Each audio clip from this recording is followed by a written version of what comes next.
പക്ഷേ ഈ ഐ ഡിയിൽ എൻ്റെ ഐ ഡിയിലല്ല വന്നത്, ഈ ഐ ഡിയിലാണ്. ഈ ഐ ഡിയിൽ നിന്നുണ്ടായിരുന്നു ഉമ്മ ഈ ക്ലാസ് റൂം സ്ഥിരമായിട്ടും ഒക്കെ കേൾക്കാറുണ്ടായിരുന്നത്. അപ്പോൾ ഈ ഐ ഡിയിൽ തന്നെയാണ് ഞാൻ വന്നത്. ഇവിടെ മൈക്ക് ഇത്ര ശബ്ദം ഉണ്ടാവും, ചെറിയൊരു ഇത്ര ശബ്ദം ഉണ്ടാവും. ഇത് ഇവിടുത്തെ നാട്ടിലുള്ള PC ആണ്. ഓക്കെ, നിങ്ങളെല്ലാവരും ഉമ്മാക്ക് വേണ്ടിയിട്ട് നിങ്ങളെ ഒരു ഉമ്മയെ പോലെ തന്നെ കണ്ടുകൊണ്ട് ഖത്തമൊക്കെ എടുത്ത് ഒരുപാട് ദിക്റുകളും മറ്റും ദുആകളും ഒക്കെ ചെയ്തു. ഏതായിരുന്നാലും അവർക്ക് വളരെയധികം സന്തോഷമുണ്ട്. ഈ കൂട്ടായ്മയിൽ നിങ്ങളുടെ കൂടെ നിന്നതുകൊണ്ട് അതിൻ്റെ ഒരു ലാഭം ശരിക്ക് കിട്ടിയത് സത്യത്തിൽ ഈ 3-4 വർഷത്തിനടുക്കപ്പോഴാണ്. മുമ്പ് എൻ്റെ അമ്മായിമ്മ മരിച്ച സമയത്തും അതുപോലെ തന്നെ ഈ സമയത്തുമൊക്കെ ഇത്തരം ഘട്ടങ്ങളിൽ നമ്മൾ ഭൗതികമായിട്ടുള്ള ഒരു പ്രതിഫലം പ്രതീക്ഷിച്ചിട്ടല്ല, മറിച്ച് ഇത്തരത്തിലുള്ള പ്രാർത്ഥനകളും മറ്റും നമ്മുടെ ആ ഒരു അവശ്യഘട്ടങ്ങളിൽ മറ്റുള്ളവരുടെ ദുഃഖങ്ങളിലും പ്രയാസങ്ങളിലും സഹകരിക്കുക എന്നുള്ള ഒരു തീർച്ചയായിട്ടും ആ ഒരു മാത്രം നന്മ പ്രതീക്ഷിച്ചുകൊണ്ട് നമ്മൾ നിൽക്കുമ്പോൾ ഇത്തരം ഘട്ടങ്ങളിലാണ് നമ്മുടെ ഈ പ്രവർത്തനത്തിൻ്റെയൊക്കെ ഒരു റിസൾട്ട് നമുക്ക് കിട്ടുന്നത്. തീർച്ചയായിട്ടും അത് ഞാനും എൻ്റെ കുടുംബവും തീർച്ചയായിട്ടും അത് ഞങ്ങൾക്ക് കിട്ടിയിട്ടുണ്ട്. അതിനുള്ള നന്ദിയും കടപ്പാടും അറിയിക്കാൻ ഈ അവസരം ഉപയോഗപ്പെടുത്തുകയാണ്. ഇൻഷാ അല്ലാഹ് എല്ലാ ഇതിൽ പങ്കെടുത്ത ഈ ഖത്തമിലും അതുപോലെ തന്നെ ദിക്റിലും മറ്റു കാര്യങ്ങളിലൊക്കെ സഹകരിച്ച എല്ലാവരോടുള്ള നന്ദിയും കടപ്പാടും ഞാൻ തൽക്കാലം അറിയിക്കുകയാണ്. മൈക്കിൽ ലിസ്റ്റ് ചെയ്യുന്നു. ഇൻഷാ അല്ലാഹ് KK അൻസാരി ഉസ്താദിൻ്റെ ക്ലാസ് ഉണ്ടാവും, അത് പ്രതീക്ഷിക്കുന്നു. ഞാൻ മൈക്കിൽ ലിസ്റ്റ് ചെയ്യുന്നു. അസ്സലാമു അലൈക്കും വറഹ്മത്തുള്ളാഹി തആല വബറകാതുഹു.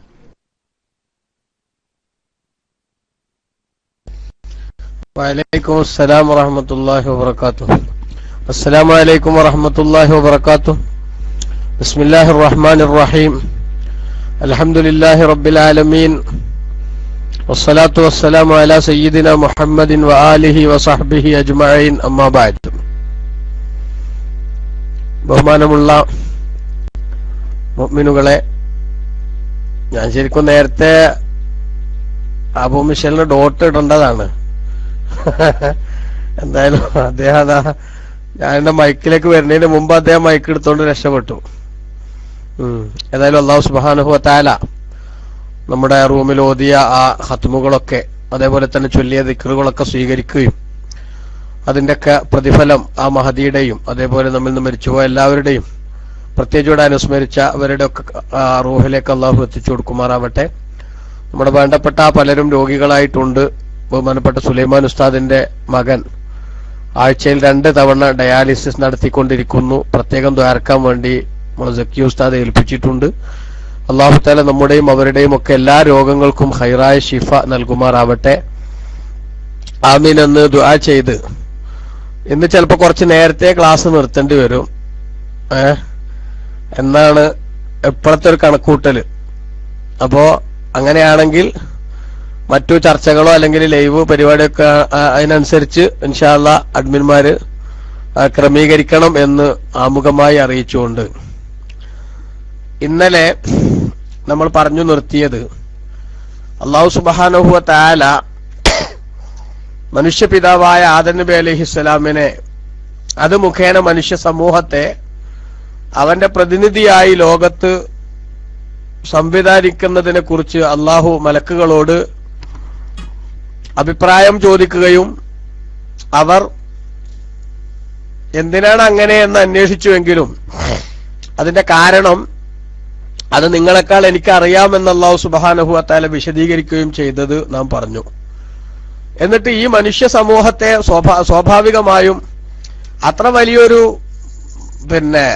ബഹുമാനത്തോടെ ഒന്നും കാണേണ്ടതില്ല എന്ന ചിന്ത വേണ്ടതില്ല എന്നും അവരുടെ കൂട്ടത്തിൽ എല്ലാ അർത്ഥത്തിലുള്ള മഹത്വത്തിന്റെയും പര്യായമായ ആളുകൾ ഉണ്ടെന്നും അനുഭവത്തിന്റെ അടിസ്ഥാനത്തിൽ മലക്കുകൾക്ക് കാണിച്ചു കൊടുക്കുകയും അതോടൊപ്പം മനുഷ്യന്റെ ആദരവും ബഹുമാനവും പ്രകടിപ്പിക്കുകയും ചെയ്യുന്നതിന് വേണ്ടി എല്ലാ വസ്തുക്കളുടെയും നാമങ്ങളെ ആദം നബി അലൈഹി ഇസ്ലാമിന് അള്ളാഹു പഠിപ്പിച്ചു കൊടുത്ത് ആദം നബി അലൈഹി മലക്കുകളോട് ആദ്യം അതിന്റെ പേരുകൾ പറയാൻ പറയുകയും പടച്ചവനെ നീ പഠിപ്പിച്ചതല്ലാത്തൊന്നും ഞങ്ങൾക്ക് അറിയില്ലല്ലോ എന്ന് മലക്കുകൾ അവരുടെ കുറവ് സമ്മതിക്കുകയും ആദം നബി അലൈഹിസ്സലാമിനോട് അത് പറയാൻ വേണ്ടി അല്ലാഹു സുബ്ഹാനഹു വ തആല നിർദ്ദേശിക്കുകയും ചെയ്തു. ഈ കാര്യം നമ്മൾ ചെറുതായിട്ട് കഴിഞ്ഞ ക്ലാസ്സിൽ പറഞ്ഞു. അവിടെ ഇമാം റാസി റളിയല്ലാഹു അൻഹു രേഖപ്പെടുത്തിയ ഒരു വിഷയം, അത് നമ്മുടെയൊക്കെ ജീവിതത്തിൽ വിജ്ഞാന സമ്പാദനത്തിന്റെ രംഗത്ത് സജീവതയിലേക്ക് കടന്നു വരാനുള്ള പ്രചോദനമാകുമെന്ന നിലക്ക് ഇൽമിന്റെ പ്രാധാന്യം സൂചിപ്പിക്കുന്ന ഒട്ടനവധി കാര്യങ്ങൾ ഇമാം റാസി റളിയല്ലാഹു അൻഹു ഇവിടെ രേഖപ്പെടുത്തുന്നുണ്ട്. ആ കൂട്ടത്തിൽ കുറെ കാര്യങ്ങൾ ഇന്നലെ നമ്മൾ സൂചിപ്പിച്ചു. അതിന്റെ തന്നെ ഏതാനും ഭാഗങ്ങൾ ഇൻഷാ അല്ലാഹ് അറിയിച്ചതിന് ശേഷം സമയം പോലെ മറ്റ് ആയത്തുകളിലേക്ക് ഇന്ന് കടക്കുകയുള്ളൂ. അല്ലെങ്കിൽ ഇൻഷാ അല്ലാഹ് നാളെ നമുക്ക് ബാക്കി പറയാം എന്ന് അറിയിച്ചുകൊണ്ട്, ഇന്നലെ നാം സൂചിപ്പിച്ചു, ബഹുമാനപ്പെട്ട പണ്ഡിതന്മാർ രേഖപ്പെടുത്തിയിട്ടുണ്ട്, ഇൽമുള്ള ആളുകൾ എന്ന് പറയുന്നത് 3 സൈസ് ഉണ്ട്. ഒന്ന് അള്ളാഹുവിനെ കുറിച്ച് മനസ്സിലാക്കിയവർ, 2 അള്ളാഹുവിന്റെ കൽപ്പനകളെ കുറിച്ച് മനസ്സിലാക്കിയവർ, 3 രണ്ടും മനസ്സിലാക്കിയവർ. ഈ പറഞ്ഞ 3 കാറ്റഗറിയെ കുറിച്ചും വിശദീകരിച്ചിട്ട് നബിതങ്ങൾ പറഞ്ഞു നമ്മളോട്, സായിലിൽ ഉലമാ വ ഖാലിത്തിൽ ഹുക്കമാ വ ജാലിസിൽ കുബറാ, ഉലമാഇനോട് നിങ്ങൾ കാര്യങ്ങൾ ചോദിച്ചോളൂ. ഹലാലും ഹറാമും എന്താണെന്ന് അവർക്ക് നന്നായിട്ട് അറിയാം. അതേസമയത്ത് പലപ്പോഴും അള്ളാഹുവിനെ സ്വകാര്യ ജീവിതത്തിൽ വളരെ കാര്യമായി പടച്ചവനെ കുറിച്ചുള്ള ചിന്തയിൽ മുഴുകാൻ പലപ്പോഴും അവർക്ക് സാധിച്ചെന്ന് വരില്ല. അതുകൊണ്ട് തന്നെ ആവശ്യങ്ങൾ ഉണ്ടെങ്കിൽ ചോദിക്കുക, അത് കഴിഞ്ഞിട്ട് അവിടുന്ന് തലം വിടുക. അതേസമയത്ത് ഖാലിത്തിൽ ഹുക്കമാ, അള്ളാഹുവിനെ കുറിച്ച് മനസ്സിലാക്കിയിട്ടുണ്ട്, അതേസമയത്ത് ഇത്തരം ഹലാല് ഹറാമുകളെ കുറിച്ച് വിധികളെ കുറിച്ചൊന്നും വേണ്ടത്ര ഗ്രഹിക്കാൻ കഴിഞ്ഞിട്ടില്ലാത്ത, അതായത് അവരുടെ മനസ്സ് മുഴുവനും റബ്ബിൽ ലയിപ്പിച്ചു മുന്നോട്ട് പോകുന്ന ഒരു വിഭാഗമുണ്ട്. അവരെ നിങ്ങൾ ഇത്തരം കാര്യങ്ങൾ ചോദിക്കാൻ അവരെ നിങ്ങൾ ഉപയോഗപ്പെടുത്താൻ പാടില്ല. മറിച്ച് അവരോട് നിങ്ങൾ ഇടപഴകുകയും അവരുടെ ബറക്കത്തും പൊരുത്തവും വാങ്ങാൻ വേണ്ടി ശ്രദ്ധിക്കുകയും ചെയ്യണം. അല്ലാതെ അവരെ നിങ്ങൾ ജീവിതത്തിൽ ഫോളോ ചെയ്യണ്ട. ഇപ്പൊ ചില മജ്ദൂബുകളായ ഔലിയാക്കളൊക്കെ നമുക്ക് കാണാൻ സാധിക്കും അള്ളാഹുവിന്റെ ഔലിയാക്കളുടെ കൂട്ടത്തിൽ. ആ ആളുകളെ സംബന്ധിച്ചിടത്തോളം ചിലപ്പോ ബാഹ്യലോകവുമായിട്ട് അവർക്കൊരു ബന്ധം ഉണ്ടാവില്ല. ആ ബന്ധമില്ലാത്ത ആളുകൾ എന്തെങ്കിലും ചെയ്യുന്നുണ്ടെങ്കിൽ ആ ചെയ്യണത് ഒരിക്കലും തന്നെ നമുക്ക് മാതൃകയാക്കാനോ ഫോളോ ചെയ്യാനോ നിവൃത്തിയില്ല. അതുകൊണ്ട് അത്തരക്കാരെ അവഗണിക്കരുത്, പരിഹസിക്കരുത്. മറിച്ച് അവരോട് നമ്മൾ ഇടപഴകുകയും അവരിൽ നിന്നുള്ള പുണ്യങ്ങളും ബറക്കത്തും നേടാൻ ശ്രമിക്കുകയും വേണം. എല്ലാത്തിനെയും പുരോഗമനത്തിന്റെ പേരിൽ തള്ളിക്കളയുകയും ആക്ഷേപിക്കുകയും ചെയ്ത് ഗുരുത്തക്കേട് വാങ്ങുന്ന സ്വഭാവത്തിലേക്ക് എത്തണ്ട. പക്ഷെ എന്ന് വെച്ച് ഓലക്ക് വലിയ ആൾക്കാരാവുമല്ലോ, അതുകൊണ്ട് എന്ത് ചെയ്താലും ശരിയായിരിക്കുമെന്ന് മനസ്സിലാക്കി നമുക്കത് അവരുടെ ഹക്കിൽ അത് ശരിയായിരിക്കും, അതേസമയത്ത് നമുക്കത് ഫോളോ ചെയ്യാൻ സംവിധാനം ഉണ്ടാവില്ല. അതുകൊണ്ട് തന്നെ ചിലപ്പോൾ മജ്ദൂബായ ഒരു വലിയ വാസ്തവത്തിൽ ഭൗതിക ലോകമായിട്ട് ബന്ധമില്ലാത്ത അവസ്ഥയിലേക്കും അയാൾ ഉണ്ടാവുക. എങ്കിൽ അങ്ങനത്തെ ആള് തെക്ലീഫ് ഇല്ലാത്തത് കൊണ്ട് ചിലപ്പോൾ മൂപ്പര് വേറെ ലോകത്തായോണ്ട് നിസ്കരിക്കുന്നുണ്ടാവില്ല. ആ നിസ്കരിക്കാത്തത് നമുക്ക് ഫോളോ ചെയ്യാൻ അധികാരമില്ല. മനസ്സിലായോ? അതാ പറയുന്നത് ഖാലിത്തിൽ ഹുക്കമാ. ആ നിലക്കുള്ള ആളുകളോട് നിങ്ങൾ ഇടപഴകണം. അതേസമയത്ത് അവരോട് നിങ്ങൾ എന്ത് ചെയ്യണ്ട, ഒന്നും ചോദിക്കണ്ട. മസല ചോദിച്ചാൽ ചിലപ്പോ അവരെ മസല വേറെ രൂപത്തിലേക്കും അവരെ വേറെ എന്തെങ്കിലേക്കും പറയാം, ഇവരെ ചോദ്യം വേറൊന്നായിരിക്കും. അതുകൊണ്ട് അവരോട് നിങ്ങൾ ഇടപഴകണം, അവരെ നിങ്ങൾ അകറ്റണ്ട, ബറക്കത്ത് നേടാൻ വേണ്ടി ശ്രദ്ധിക്കണം. 3ാമത്തെ വിഭാഗമാണ് കുബറാ, VIP പരിഗണനയുള്ള ആളുകൾ. അവർക്ക് ഹലാല് ഹറാമിനെ കുറിച്ച് വ്യക്തമായ ധാരണയുണ്ട്, അഥവാ വിധിവിലക്കുകളെ കുറിച്ച് അവർക്ക് വ്യക്തമായ ജ്ഞാനമുണ്ട്. അതോടൊപ്പം തന്നെ അവരുടെ ജീവിതത്തിന്റെ നല്ലൊരു ഭാഗം അള്ളാഹുവുമായുള്ള ബന്ധത്തിലേക്ക് മാറ്റിവെക്കാനും അവർക്ക് അവസരം കിട്ടിയിട്ടുണ്ട്. അള്ളാഹുവുമായുള്ള ബന്ധത്തിനെ കുറിച്ചുള്ള ചിന്തക്കിടക്ക് ഒരിക്കലും തന്നെ അവര് എന്ത് ചെയ്തിട്ടില്ല, ഈ ഒരു മജ്ദൂബിന്റെ അവസ്ഥയിലേക്ക് അവരെത്തിപ്പോയിട്ടില്ല. അതേസമയത്ത് അള്ളാഹുവിന് ഹലാല് ഹറാമുകളെ കുറിച്ചുള്ള ചർച്ചക്കിടയിൽ അള്ളാഹുവിൽ ലയിക്കാനുള്ള അവസരം കിട്ടാതെയും പോയിട്ടില്ല. രണ്ടും സമ അനുപാതത്തിൽ കൊണ്ടു നടന്ന് ഉന്നതമായ അവസ്ഥയിലെത്തിയിട്ടുള്ള മഹാന്മാർ, അവരായിട്ട് നിങ്ങൾ എന്ത് ചെയ്യണം, അവരുടെ കൂടെ തന്നെ ഇരിക്കാൻ നിങ്ങൾ സമയം കണ്ടെത്തണം എന്ന് ബഹുമാനപ്പെട്ട നബി സല്ലല്ലാഹു അലൈഹി വസല്ലം തങ്ങൾ പറഞ്ഞു. അത് വിശദീകരിച്ചപ്പോ ബഹുമാനപ്പെട്ട ഇമാമുകൾ നമ്മുടെ ശ്രദ്ധയിൽപ്പെടുത്തുകയാണ്. മഹാനായ ശഖീഖുൽ ബൽഖി റളിയല്ലാഹു അൻഹു പറഞ്ഞു, ലികുല്ലി വാഹിദിൻ മിൻ ഹൗലാഇ സലാസ, ഈ പറഞ്ഞ 3 വിഭാഗം ആളുകൾക്കുമുണ്ട് സലാസു അലാമാത്തിൻ 3 അടയാളങ്ങളുണ്ട്. വിധിവിലക്കുകളെ കുറിച്ച് അറിയും, അതേസമയത്ത് അള്ളാഹുവിനെ കുറിച്ച് അള്ളാഹുവിൽ ലയിക്കാനുള്ള ഒരു അവസ്ഥ അവർക്ക് ലഭിച്ചിട്ടില്ല. ആധ്യാത്മികമായി അള്ളാഹുവിൽ ലയിച്ചു, പക്ഷെ ഇങ്ങനെ വിധിവിലക്കുകളെ കുറിച്ചുള്ള ഡീപ്പായ നോളേജ് അവർക്കില്ല. 2ാമത്തെ വിഭാഗം. രണ്ടുള്ള 3ാമത്തെ വിഭാഗം. ഇത് 3നും ചില അടയാളങ്ങളുണ്ട്. ഒന്ന് അമ്മൽ ആലിമു ബി അംരില്ല, അള്ളാഹുവിന്റെ കൽപ്പനകളെ കുറിച്ച് അറിയാവുന്ന ആള് ഫലഹു സലാസു അലാമാത്തിൻ, അദ്ദേഹത്തിന് 3 അടയാളങ്ങളുണ്ട്. ഒന്ന് അൻ യകൂന ദാക്കിറൻ ബിൽ ലിസാനി ദൂനൽ ഖൽബി, അദ്ദേഹം നാവ് കൊണ്ട് ദിക്റുണ്ടാകും, കൽബിലേക്ക് ചിലപ്പോ കയറണമെന്നില്ല. കാരണം എന്താ, അള്ളാഹുവിന് വേണ്ടി അദ്ദേഹത്തിന്റെ മനസ്സിനെ ആ മനസ്സിനെ അള്ളാഹു ലയിപ്പിക്കാനുള്ള ഒരു അവസരം, പടച്ച റബ്ബിനെ കുറിച്ചുള്ള ചിന്തയിൽ അങ്ങേയറ്റം മുഴുകി പരിസരം മറക്കാനുള്ള ഒരു സാഹചര്യം അദ്ദേഹത്തിന് ഉണ്ടായിട്ടില്ലാത്തത് കൊണ്ട് തന്നെ പലപ്പോഴും ദിക്ർ നാവിൽ ഒതുങ്ങും. വയക്കൂന ഖായിഫൻ മിനൽ ഖൽഖി ദൂന റബ്ബി, അദ്ദേഹം പടപ്പുകളെ പേടിക്കുന്നുണ്ടാകും, റബ്ബിനെ പേടിക്കാതെ. അതായത് ഭൗതിക ജീവിതത്തിൽ അരുതായ്മകളൊന്നും വന്നു പോകാതിരിക്കാൻ ശ്രദ്ധിക്കുന്നതിന്റെ കാരണം പലപ്പോഴും എന്തായിരിക്കും, ഞാനിങ്ങനെ വലിയൊരു ആലിമൊക്കെ ആയിട്ട് എങ്ങനെ ഞാൻ ആ തെറ്റ് ചെയ്യാ, ജനങ്ങൾ കാണൂലേ എന്നതായിരിക്കാം. ആണ് എന്നല്ലേ പറഞ്ഞിട്ടെന്ന് ഓർത്തട്ടോ, അങ്ങനെ ആവാന്ന്. അല്ലാതെ ഇപ്പൊ ഇനി ഇൽമുള്ളവരൊക്കെ എങ്ങനെയാണെന്ന് പിന്നെ ആലിമീങ്ങളെ പറ്റി ഒരു പിന്നെ നെഗറ്റീവ് ഇമ്പാക്ട് ഇതിൽ നിന്ന് എന്ത് ചെയ്യരുത്, ആരും ഉണ്ടാക്കിയെടുക്കരുത്. മോശമായിട്ടുള്ള ഒരു ധാരണ വളർത്താനല്ല, മറിച്ച് ചിലപ്പോൾ ഇവരുടെ ജീവിതത്തിൽ എന്തായിരിക്കാം, അവരുടെ ജീവിതത്തിൽ ജനങ്ങൾ കാണുക എന്നതിനെ കുറിച്ച് അവർക്ക് വലിയ പരിഗണന ഉണ്ടാകും. അതേസമയത്ത് റബ്ബന്റെ ഉള്ളു നോക്കുന്നുണ്ടല്ലോ എന്നുള്ള ചിന്തയിലേക്ക് എത്താതിരിക്കുന്ന അവസ്ഥയും ഒരു പക്ഷേ ഉണ്ടായെന്നിരിക്കും. അല്ലാതെ ആളുകളൊക്കെ നമ്മൾ കാടടിച്ച് വെടിവെച്ച് ഇവരൊക്കെ എങ്ങനെയാണെന്ന് പറയാനല്ല, അങ്ങനെ പറയാൻ നമുക്കോട്ട് അവകാശമല്ല അധികാരമല്ല. എന്ന് മാത്രമല്ല, നമ്മളോട് അല്ലാഹു തആല പറഞ്ഞിട്ടുള്ളത് വലാ തജസ്സസു എന്നാണ്. നിങ്ങൾ ഒരാളെയും ചികഞ്ഞ് അന്വേഷിച്ചു അവന്റെ ഉള്ളെന്താ നോക്കി അവന്റെ പ്രവർത്തനത്തിന്റെ അവസ്ഥ, അതിന്റെ ആത്മാർത്ഥതയൊന്നും അളവ് പോലെ വെച്ച് അളക്കാനൊന്നും നമ്മളാരും ഏൽപ്പിച്ചിട്ടില്ല. അതുകൊണ്ട് തന്നെ അപ്പണിക്കൊന്നും നമ്മളാരും നിൽക്കാനും പാടില്ല. മറിച്ച് നമ്മുടേതായിട്ടുള്ള ജീവിതത്തിൽ പടച്ചോനെ എന്തായിരിക്കും എന്റെ ഹാല് എന്ന് മനസ്സിലാക്കി ഒരു പവർ കിട്ടിയിട്ടുള്ള ആളെ ആ പവറിന്റെ പേരിൽ ആദരിക്കാനും ബഹുമാനിക്കാനുമാണ് നമ്മളോട് അല്ലാഹു സുബ്ഹാനഹു വ തആല നിർദ്ദേശിച്ചിട്ടുള്ളത്. മനസ്സിലായോ? അപ്പൊ അതുകൊണ്ട് തന്നെ ഇത് യഥാർത്ഥ ജീവിതത്തിൽ റിയൽ ലൈഫിൽ ഒരു പക്ഷേ ഇവർക്ക് അള്ളാഹുവിനെ കുറിച്ചുള്ള ഓർമ്മ ഉണ്ടാവണമെന്നില്ല.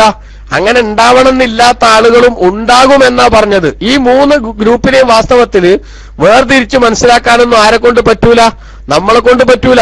അത് നമ്മൾ പ്രത്യേകം ശ്രദ്ധിക്കേണ്ട ഒരു കാര്യമാണ്. അങ്ങനെയുണ്ട് ചില ആളുകളൊക്കെ ഒരു നെവർ മൈൻഡ് ആക്കി തള്ളുന്ന ഒരു സ്വഭാവം. ഓലൊക്കെ ഇപ്പൊ എന്താ, ഇപ്പൊ നമ്മുടെ നാട്ടിലെ കള്ളത്തരീക്കത്തേരൊക്കെ കാര്യമായിട്ടുള്ള പണി എന്താ, കള്ളത്തരീക്കത്തുകാരുടെ കാര്യമായിട്ടുള്ള പണി ഈ മൂല്യമാർക്കൊക്കെ കുറച്ച് ലാഹിർ ഫിഖ് എന്നല്ലാതെ അവർക്കൊന്നും എന്തറിയില്ല, ബാത്തിനായ ഇൽമറിയില്ല എന്ന് വാദിച്ചിട്ടാണ് ഒരു കഥയില്ലാത്ത ആളുകൾ ചില സാങ്കേതിക പദങ്ങള് കശ്ഫ്, മുക്കാശഫ, അതേപോലെ തന്നെ സുലൂക്ക്, സാലിക്ക്, പിന്നെ ഹക്കീക്കത്ത്, മാരിഫത്ത്, ഇങ്ങനെ തുടങ്ങിയിട്ടുള്ള ചില പദങ്ങളായിട്ട് പഠിച്ചു വെച്ചിട്ട് അതിന്റെ അടിസ്ഥാനത്തിൽ ഇവർക്കൊക്കെ എന്താ അറിയാ എന്ന് ചോദിക്കുന്ന ഒരു അവസ്ഥ നമ്മളിപ്പം ഓൾറെഡി കണ്ടുകൊണ്ടിരിക്കുന്നുണ്ട്. അതുകൊണ്ട് തന്നെ മുസ്ലിമീങ്ങളായിട്ടുള്ള നമ്മൾ നമ്മുടെ ഈമാൻ രക്ഷപ്പെടുത്താനുള്ള പ്രത്യേകമായിട്ടുള്ള ശ്രമങ്ങൾ നമ്മുടെ ഭാഗത്തുനിന്ന് ഉണ്ടായേ പറ്റൂ.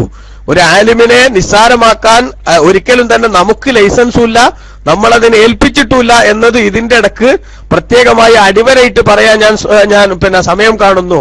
അതേസമയത്ത് ആലിമാകുന്ന ആള് ചിന്തിക്കേണ്ടതാണ് എന്ത്, ഞാൻ ഈ പറഞ്ഞ ഗണത്തിലേറ്റ് പെട്ടുപോകുമോ എന്ന്. വായക്കൂന ഖായിഫൻ മിനൽ ഖൽഖി, അവൻ പടപ്പുകളെ കുറിച്ച് ഭയമുള്ളവനായിരിക്കും. ദൂന റബ്ബി, അള്ളാഹുവിനെ ഭയമുണ്ടാവാതെ. വായസ്തഹിയ മിനന്നാസി ഫിൽ ലാഹിരി വലാ യസ്തഹി മിനല്ലാഹി ഫിസ്സിരി.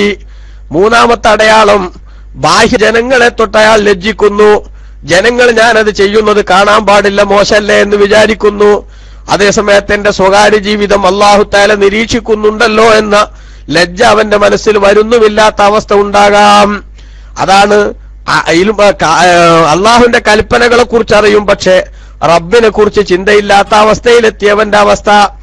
അതേസമയത്ത് 2ാമത്തെ സംഗതി ഇവിടെ നമ്മൾ മനസ്സിലാക്കേണ്ടത് എന്താണ്, വഅമ്മൽ ആലിമു ബില്ലാഹ്, അള്ളാഹുവിനെ സംബന്ധിച്ച് മനസ്സിലാക്കിയ ആള്, അയാൾക്ക് ബാക്കി കാര്യങ്ങളിലൊന്നും അത്ര വലിയ പിടിപാടില്ല. അതേസമയത്ത് അള്ളാഹുവിനെ കുറിച്ച് ശരിക്കും അയാൾ മനസ്സിലാക്കി റബ്ബിനെ കുറിച്ചുള്ള ചിന്ത അയാളെ മനസ്സിൽ നിന്ന് വിടാതെ കൊണ്ട് നടക്കുന്നുണ്ടെങ്കിൽ അങ്ങനത്തെ ആള് ഫഇന്നഹു യകൂനു ദാകിറൻ ഖായിഫൻ മുസ്തഹിയാ, അവനും ദിക്ർ ചൊല്ലുന്നയാളും പേടിക്കുന്നയാളും ലജ്ജിക്കുന്നയാളും തന്നെ ആയിരിക്കും.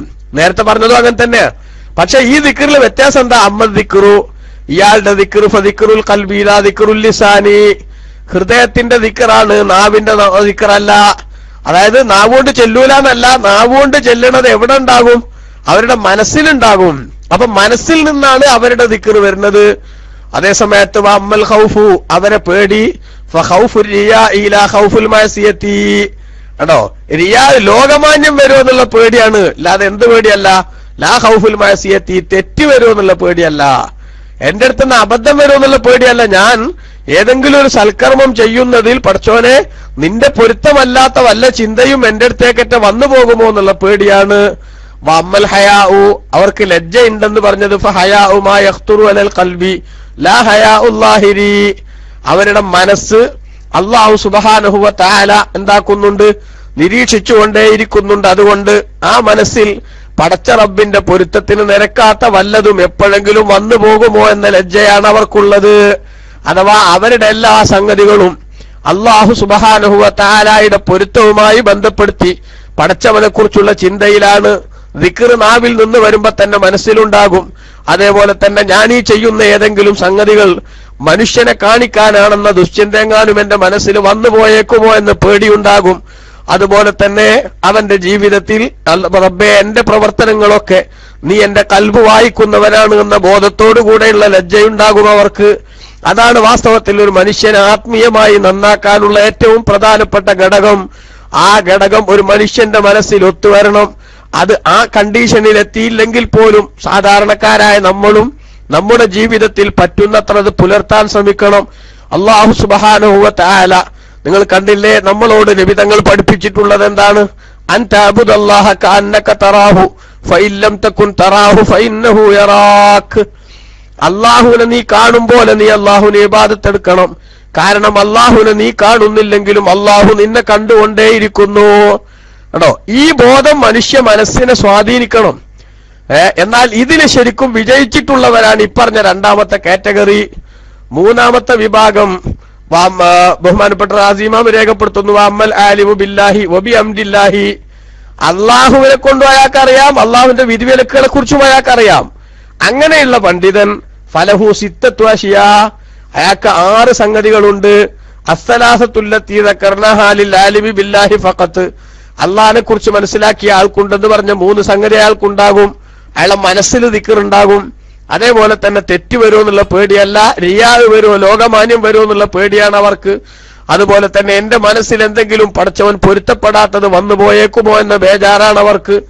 അതോടൊപ്പം തന്നെ വേറൊരു 3 കാര്യം എന്താണ്? കൗനുഹു ജാലിസൻ അലൽ ഹദ്ദിൽ മുശ്തറക്കി ബൈന ആലമിൽ ഗൈബി വ ആലമി ഷഹാദ. കേട്ടോ, അദൃശ്യ ലോകത്തിന്റെയും ഭൗതിക ലോകത്തിന്റെയും ഇടയിലുള്ള ഒരു സഞ്ചാരമാണ് അദ്ദേഹം നടത്തിക്കൊണ്ടിരിക്കുന്നത് എന്ന് പറഞ്ഞാൽ അദ്ദേഹം വകൗനുഹു മുഅല്ലിമൻ ലിൽ ഖിസ്മൈനിൽ അവ്വലൈനി, ആദ്യം പറഞ്ഞ 2 വിഭാഗത്തിനും ആവശ്യമായിട്ടുള്ള ദിശാബോധം നൽകാൻ അദ്ദേഹത്തിന് സാധിക്കും. കാരണം എന്താ? അള്ളാഹുവിനെ കുറിച്ച് മാത്രം മനസ്സിലാക്കി അള്ളാഹു ലയിച്ച ആളുകൾക്ക് വേണ്ട നിർദ്ദേശങ്ങൾ കൊടുക്കാൻ അയാളെ കൊണ്ട് പറ്റും. അതേപോലെ വിധിവിലക്കുകൾ മനസ്സിലാക്കിയിട്ടുള്ള ആളുകൾക്ക് ആവശ്യമായിട്ടുള്ള വിവരങ്ങൾ പഠിപ്പിച്ചു കൊടുക്കാനും അദ്ദേഹത്തിന് പറ്റും. അതെങ്ങനെയാ? അദ്ദേഹം വകൗനുഹു ബിഹൈസു യഹ്താജുൽ ഫരീഖാനിൽ അവ്വലാനി ഇലൈഹി വഹുവ യസ്തഗ്നി അൻഹുമാ, ഈ 2 വിഭാഗം അദ്ദേഹത്തിലേക്ക് ആവശ്യമാകും. 2 കൂട്ടർക്കും അദ്ദേഹത്തിന്റെ ഉപദേശങ്ങൾ വേണ്ടി വരും, അദ്ദേഹത്തിന്റെ ഡയറക്ഷൻ ആവശ്യമായി വരും. അതേസമയത്ത് ആ 2 വിഭാഗത്തിലേക്കും ആർക്ക് ആവശ്യം ഉണ്ടാവില്ല? അദ്ദേഹത്തിന് ആവശ്യം ഉണ്ടാവാത്ത വിധത്തിലുള്ള ഒരു സ്വഭാവമാണ് അത് എന്ന് ബഹുമാനപ്പെട്ട ഷെയ്ഖ് ഖുൽ ബൽഖി റളിയല്ലാഹു അൻഹു പറഞ്ഞു, മസലുൽ ആലിമി ബില്ലാഹി വബി അംദില്ലാഹി, അള്ളാഹുവിനെയും അവന്റെ കൽപ്പനകളെയും അറിയുന്ന ഈ 2 ഉള്ള ആള് കമസലി ശംസി, അദ്ദേഹത്തിന്റെ ഉദാഹരണം സൂര്യന്റെ ഉദാഹരണം പോലെയാണ്. ലാ യസീദു വലാ യൻഖുസു, അത് ഏറുകയും കുറയുകയും ചെയ്യുന്നില്ല. സൂര്യനൊന്നും ഒരേ രൂപത്തിൽ എന്താവുന്നു, ഒരേ വലുപ്പത്തിലും വട്ടത്തിലും നമുക്ക് കാണാൻ സാധിക്കുന്നത് പോലെ അദ്ദേഹം ഏത് സമയത്തും അള്ളാഹുമായുള്ള ബന്ധം പെർഫെക്റ്റ് ആണ്. അതേപോലെ തന്നെ വിധിവിലക്കുകളായിട്ട് ബന്ധപ്പെട്ട വിഷയം അഥവാ പടപ്പുകളായിട്ട് ബന്ധപ്പെട്ട വിഷയം അതിലും അദ്ദേഹം പെർഫെക്റ്റ് ആണ്. മസലുൽ ആലിമി ബില്ല, അള്ളാഹിനെ കുറിച്ച് മാത്രം മനസ്സിലാക്കിയ ആളുടെ ഉദാഹരണക്ക മസലിൽ ഖബരി, ചന്ദ്രന്റെ ഉദാഹരണമാണ്. അതെങ്ങനെ? യക്മുലു താറത്തൻ, ചിലപ്പോൾ അത് നല്ല പൂർണ്ണമായ അവസ്ഥയിലുണ്ടാകും 14-ാം രാവിനൊക്കെ. വയങ്കുസു താറത്തൻ ഉഖ്റ, വേറെ ചിലപ്പോൾ അതാണ് ചുരുങ്ങി ചുരുങ്ങി ചുരുങ്ങി തീരെ കാണാത്ത ഒരു ചെറിയ തേങ്ങാപ്പൂള് പോലെ ആകുന്ന അവസ്ഥയും അതിലുണ്ടാകും. അതാണ് അള്ളാഹിനെ കുറിച്ചുള്ള ചിന്ത. ആകാതെ ഉള്ളൂ. അതന്നെ എല്ലാ സമയത്തും ഒരേപോലെ എന്തായെന്ന് വരില്ല, വർക്ക് ചെയ്തു വരില്ല. അപ്പൊ അങ്ങനെ വരുമ്പോ, അങ്ങനെ വരുന്ന ഒരു സമയത്ത് അദ്ദേഹത്തിന് എന്തുണ്ടാകും? അദ്ദേഹത്തിന് ചിലപ്പോ നല്ല പവർ ഉണ്ടാകും, നല്ല വോൾട്ടേജ് ഉണ്ടാകും. ചിലപ്പോഴോ ചിലപ്പോ ഇങ്ങനെ ഒരവസ്ഥയിലുണ്ടാകും. വമിസ്ലുൽ ആലിമി ബി അംദില്ലാഹി ഫഖത്ത്, അള്ളാഹുവിന്റെ വിധിവിലക്കുകളെ കുറിച്ച് മാത്രം അറിയുന്ന ഒരാളുടെ വിധിക്ക മസലി സിറാജി, വിളക്കിന്റെ ഉദാഹരണം പോലെയാണ്. യുഹരിഖു നഫ്സഹു വയുളിഉ ലിഗൈരിഹി, തന്നെ കരിച്ചിട്ട് മറ്റുള്ളവർക്ക് അത് പ്രകാശം നൽകുന്നു. മെഴുകുതിരി എന്നൊക്കെ വേണേ നമുക്ക് കുറച്ചുകൂടി മനസ്സിലാവുന്ന ഭാഷയിൽ പറയാം അല്ലെ. മെഴുകുതിരി സ്വയം ഉരുകിയിട്ട് എന്ത് ചെയ്യുന്നുണ്ട്, മറ്റുള്ളവർക്ക് അത് വെളിച്ചം നൽകുന്നുണ്ട്. ഇതുപോലെയാണ് അതായത് അള്ളാഹുവിന്റെ വിധിവിലക്കുകൾ ഇങ്ങനെയാണ്. ചകന്മാരെ ഹറാമ് ചെയ്യാൻ പാടില്ല, മറ്റ് തെറ്റ് വന്നു പോകരുത്, വാജിബുകളൊക്കെ പാലിക്കണം, സുന്നത്തുകളൊക്കെ ചെയ്യണം എന്ന് കൃത്യമായിട്ട് പഠിപ്പിക്കുമ്പോ ആ പഠിച്ചതുകൊണ്ട് ബാക്കിയുള്ളവർക്കെല്ലാം ഉപകാരം കിട്ടുന്നുണ്ടാവും. അതിന് ഇയാള് എനർജി ചെലവാക്കുന്നുണ്ട്. പക്ഷെ അത് ആ അർത്ഥത്തിൽ മനസ്സിലേക്ക് കയറിയില്ലെങ്കിൽ പിന്നെ ഇദ്ദേഹത്തിന്റെ ആകത്തുക പരിശോധിക്കുമ്പോ ഒന്നും ഉണ്ടാവില്ല. അപ്പൊ അങ്ങനെ ആകാൻ പാടില്ല എന്നാണ് ഇവിടെ പഠിപ്പിക്കപ്പെടുന്നത് എന്ന് പ്രിയപ്പെട്ട സുഹൃത്തുക്കളെ നമ്മൾ മനസ്സിലാക്കണം. അതേപോലെ തന്നെ ബഹുമാനപ്പെട്ട പണ്ഡിതന്മാര് ഇവിടെ രേഖപ്പെടുത്തുന്നുണ്ട്, അലൈസൽ മരീലു ഇദം തനാ അൻഹു തആം, ഒരു രോഗി ഭക്ഷണവും വെള്ളവും മരുന്നും അതൊന്നും അയാൾ ഉപയോഗിക്കാൻ തയ്യാറല്ലെങ്കിൽ ആ മനുഷ്യൻ എന്ത് ചെയ്യും? യമൂത്തു, അയാൾ മരിച്ചു പോകൂലേ? എന്നാൽ ഇതുപോലെ തന്നെ ഫഖദൽ ഖൽബു ഇദം തനാ അൻഹുൽ ഇൽമു വൽ ഫിക്റു വൽ ഹിക്മത്തു യമൂത്ത്, മനുഷ്യ മനസ്സ്, ആ മനസ്സ് ആവശ്യമായിട്ടുള്ള അറിവും അനിവാര്യമായ ചിന്തകളും അതുപോലെ തന്നെ അവനെ സംസ്കരിക്കാൻ ആവശ്യമായിട്ടുള്ള വിവരങ്ങളും അത് കിട്ടാത്തൊരവസ്ഥ മനസ്സിന് വന്നാൽ ആ മനസ്സെന്തായി പോകും? അതും മരിച്ചു പോകും. അപ്പം മരിക്കാത്തൊരവസ്ഥ, ജീവനുള്ള അവസ്ഥ ഉണ്ടാക്കാൻ എന്താവശ്യമുണ്ട്? ഇൽമ് ആവശ്യമുണ്ട്. ആദം നബി അലൈഹി ഇസ്ലാമിന് അള്ളാഹു തആല ഇതൊക്കെ പഠിപ്പിച്ചു കൊടുത്തുകൊണ്ട് ആ മലക്കുകളുടെ മുന്നിൽ ഏറ്റവും വലിയ പവറായിട്ട് അള്ളാഹു തആല പ്രകടിപ്പിച്ചതും എന്ത് തന്നെയാണ്? ഈ ഇൽമ് തന്നെയാണ് എന്ന് ബഹുമാനപ്പെട്ട ഇസ്ലാം പഠിപ്പിക്കുന്നു. അതേപോലെ കാല ഷഖീഖുൽ ബൽഖി റളിയല്ലാഹു അൻഹു, ഷഖീഖുൽ ബൽഖി റളിയല്ലാഹു അൻഹു തന്നെ പറഞ്ഞു, അന്നാസു യഖൂമുന മിൻ മജ്ലിസി അലാ സലാസത്തി അസ്നാഫിൻ, എന്റെ സദസ്സിൽ വന്ന് ഇരിക്കുന്ന ആളുകൾ എഴുന്നേറ്റ് പോകുമ്പോൾ 3 വിഭാഗമായിട്ടാണ് അവർ എഴുന്നേറ്റ് പോകുന്നത്. ഒന്ന് കാഫിറുൻ മഹലുൻ, തനിച്ച കാഫിർ, മുനാഫിഖുൻ മഹലുൻ, തനിച്ച കപടൻ, മുഅ്മിനുൻ മഹലുൻ, നല്ല വിശ്വാസി. ഇങ്ങനെ 3 സൈസിലും എന്റെ സദസ്സിൽ വന്നിരുന്നു പോകുന്ന ആളുകൾ എഴുന്നേറ്റ് പോകുന്നുണ്ടാകും. അതെന്താ? വദാലിക ലിഅന്നി ഉഫസ്സിറുൽ ഖുർആൻ ഫഅഖൂലു മിനല്ലാഹി വഅനിർ റസൂലി, അപ്പോ ഞാൻ ഖുർആൻ വിശദീകരിച്ച് അവർക്ക് ക്ലാസ് എടുത്തു കൊടുക്കുമ്പോ, ഷഖീഖുൽ ബൽഖി റളിയല്ലാഹു അൻഹു പറയാണ്, എന്റെ ക്ലാസ്സിനെ പറ്റിയല്ല, ഷഖീഖുൽ ബൽഖി റളിയല്ലാഹു അൻഹു പറയാണ്, ഞാൻ അവർക്ക് ഖുർആൻ ഇങ്ങനെ വിശദീകരിച്ചു കൊടുക്കുമ്പോ അല്ലാഹു തആല പറഞ്ഞതും നബി സല്ലല്ലാഹു അലൈഹി വസല്ലം തങ്ങൾ വിശദീകരിച്ചതുമായിട്ടുള്ള സംഗതികൾ ഇങ്ങനെ പറഞ്ഞു കൊടുക്കുമ്പോൾ, ഫമൻ ലാ യുസദ്ദിഖുനി, ഞാൻ ആ പറയണത് സത്യാണെന്ന് സമ്മതിക്കാത്ത മനുഷ്യൻ ഫഹുവ കാഫിറുൻ മഹലുൻ, അവൻ ശരിക്കുള്ള ഒറിജിനൽ കാഫിറാകും. കാരണം എന്താ? പടച്ചോന്റെ കൽപ്പനകളെ ധിക്കരിക്കാണ്, അള്ളാഹുവിന്റെ നിരീക്ഷണങ്ങളെ തള്ളിക്കളയാണ്. അത് വലിയ അപകടം പിടിച്ചൊരു മേഖലയാണ്. വമൻ ലാഖ ഖൽബുഹു മിൻഹു, എന്നാൽ സംഗതി നിഷേധിക്കണമെന്നില്ലെങ്കിലും എങ്ങനെ ഇപ്പൊ അതൊക്കെ ഉണ്ടാകുക എന്നത് ഉൾക്കൊള്ളാനും ആക്സെപ്റ്റ് ചെയ്യാനും മനസ്സ് കുടുസായി പോകുന്നവൻ ഫഹുവ മുനാഫിഖുൻ മഹലുൻ, അവൻ ശരിക്കുള്ള കപടനാണ്. കപടനെ സംബന്ധിച്ച് എന്തെങ്കിലും ഒരു സംഗതി അള്ളാഹുവിന്റെ ഖുദ്റത്തിനെ തെളിവുകൾ പറയുമ്പോ എങ്ങനെ ഇപ്പൊ അതൊക്കെ എന്ന ചിന്ത ആണ് അവന് വരിക. അതേ സമയത്തോ ഒമൻ നദിമ അലാ മാ സനഅ വഅസമ അല്ലാ യദ്നിബ അല്ലാ യദ്നിബ, ഒമൻ നദിമ അലാ മാ സനഅ, ഈ ക്ലാസ് കേട്ടപ്പോൾ നേരത്തെ ചെയ്തു പോയ അരുതായ്മകളുടെ മേലിലൊക്കെ ഒരാൾ എന്ത് ചെയ്തു? ഖേദിച്ചു. വഅസമ അല്ലാ യദ്നിബ, ഇനി എന്ത് ചെയ്യൂല? ദോഷം ചെയ്യൂല, ഇനിയുള്ള ജീവിതത്തിൽ എനിക്ക് നന്നായി നടക്കണം എന്ന് തീരുമാനിക്കുകയും ചെയ്താൽ അവൻ കാന മുഅ്മിനൻ മഹ്ലൻ, അവൻ ശരിക്കുള്ള സത്യവിശ്വാസിയാണ്. അതാണ് ഇൽമ കേൾക്കുമ്പോൾ, നല്ലത് കേൾക്കുമ്പോൾ ഒരു മുഅ്മിനായ മനുഷ്യന്റെ മനസ്സിൽ എന്തുണ്ടാകും? ഒരു മാറ്റത്തെക്കുറിച്ചുള്ള ഒരു ചിന്ത അവന്റെ മനസ്സിൽ വരും. ഞാൻ ഇങ്ങനെയൊക്കെ ചെയ്തു പോയല്ലോ പടച്ചവനെ, ഞാൻ മോശക്കാരനായല്ലോ റബ്ബേ എന്ന ഒരു ബേജാറ് അദ്ദേഹത്തിന്റെ മനസ്സിനെ സ്വാധീനിക്കും. അതൊരു നല്ല ലക്ഷണം. ആ നല്ല ലക്ഷണം കിട്ടണമെങ്കിൽ പക്ഷെ എന്തു വേണം? ഇൽമുമായിട്ട് ബന്ധപ്പെട്ട മനുഷ്യന്റെ കൽബ് നന്നാക്കാൻ ആവശ്യമായ ഉപദേശങ്ങളെ കുറിച്ച് ചർച്ചകൾ നടക്കുന്നിടത്ത് ആ ചർച്ചകൾ നമ്മൾ സാഗൂതം ശ്രദ്ധിക്കണം. അതിന്ന് കേട്ടിട്ട് പടച്ചോനെ ഇതിലൊക്കെ ഞാൻ എവിടെയാ നിൽക്കുന്നത്, എന്റെ സ്റ്റേജ് എന്താണെന്ന് ആലോചിക്കണം. അല്ലേ? ഇപ്പൊ നമ്മൾ ഇന്നലെ സയ്യിദ് ഇബ്നു ആമിർ ജുമഹി റളിയല്ലാഹു അൻഹുവിനൊക്കെ ചരിത്രം പറഞ്ഞപ്പോ ചില ആ ഉസ്താദുമാരൊക്കെ ഇങ്ങനെ അടിക്കണത് കണ്ടിരുന്നു. അല്ലെ? അതൊരു ഒരു നേട്ടാണ് നമുക്ക്. എന്ത്? ഞാൻ ശരിയല്ലാന്നെങ്കിലും മനസ്സിലാക്കാൻ സാധിക്കുക. ഇപ്പൊ അള്ളാന്റെ ദുനിയാവിലുള്ള കുഴപ്പം തന്നെ ഏറ്റവും കൂടുതൽ അതാ. ഞാൻ ഓക്കെയാണ്, ബാക്കിയുള്ളവല്ല മോശം എന്നുള്ള അവിടെയാണ് പലപ്പോഴും ഇപ്പൊ ആരുള്ളത്, ജനങ്ങൾ മൊത്തത്തില് എത്തി നിൽക്കുന്നത്. അത് മാറിയിട്ട് ഞാനാണ് ശരിയല്ലാത്തവൻ, എനിക്കൊന്ന് ശരിയാവണം എന്ന ചിന്തയിലേക്ക് ഇവന്റെ ഈ മനസ്സിനെ എത്തിക്കാൻ ഇത്തരം സംഗതികൾ സഹായിച്ചാൽ അതൊരു വലിയ തിരിച്ചറിവാണ്. ആ തിരിച്ചറിവിന്റെ അഭാവമാണ് മനുഷ്യനെ കൂടുതൽ കൂടുതൽ അഹങ്കാരത്തിലേക്കും അതേപോലെ തന്നെ തൻ പ്രമാണിത്വത്തിലേക്കും കൊണ്ടുപോയി ചാടിക്കുന്നതെന്നും അതവന്റെ ഈമാനികമായ നാശത്തിന്റെ നാന്ദി കുറിക്കുമെന്നുമുള്ള തിരിച്ചറിവ് സത്യവിശ്വാസികൾക്ക് ഉണ്ടാകേണ്ടതുണ്ട്.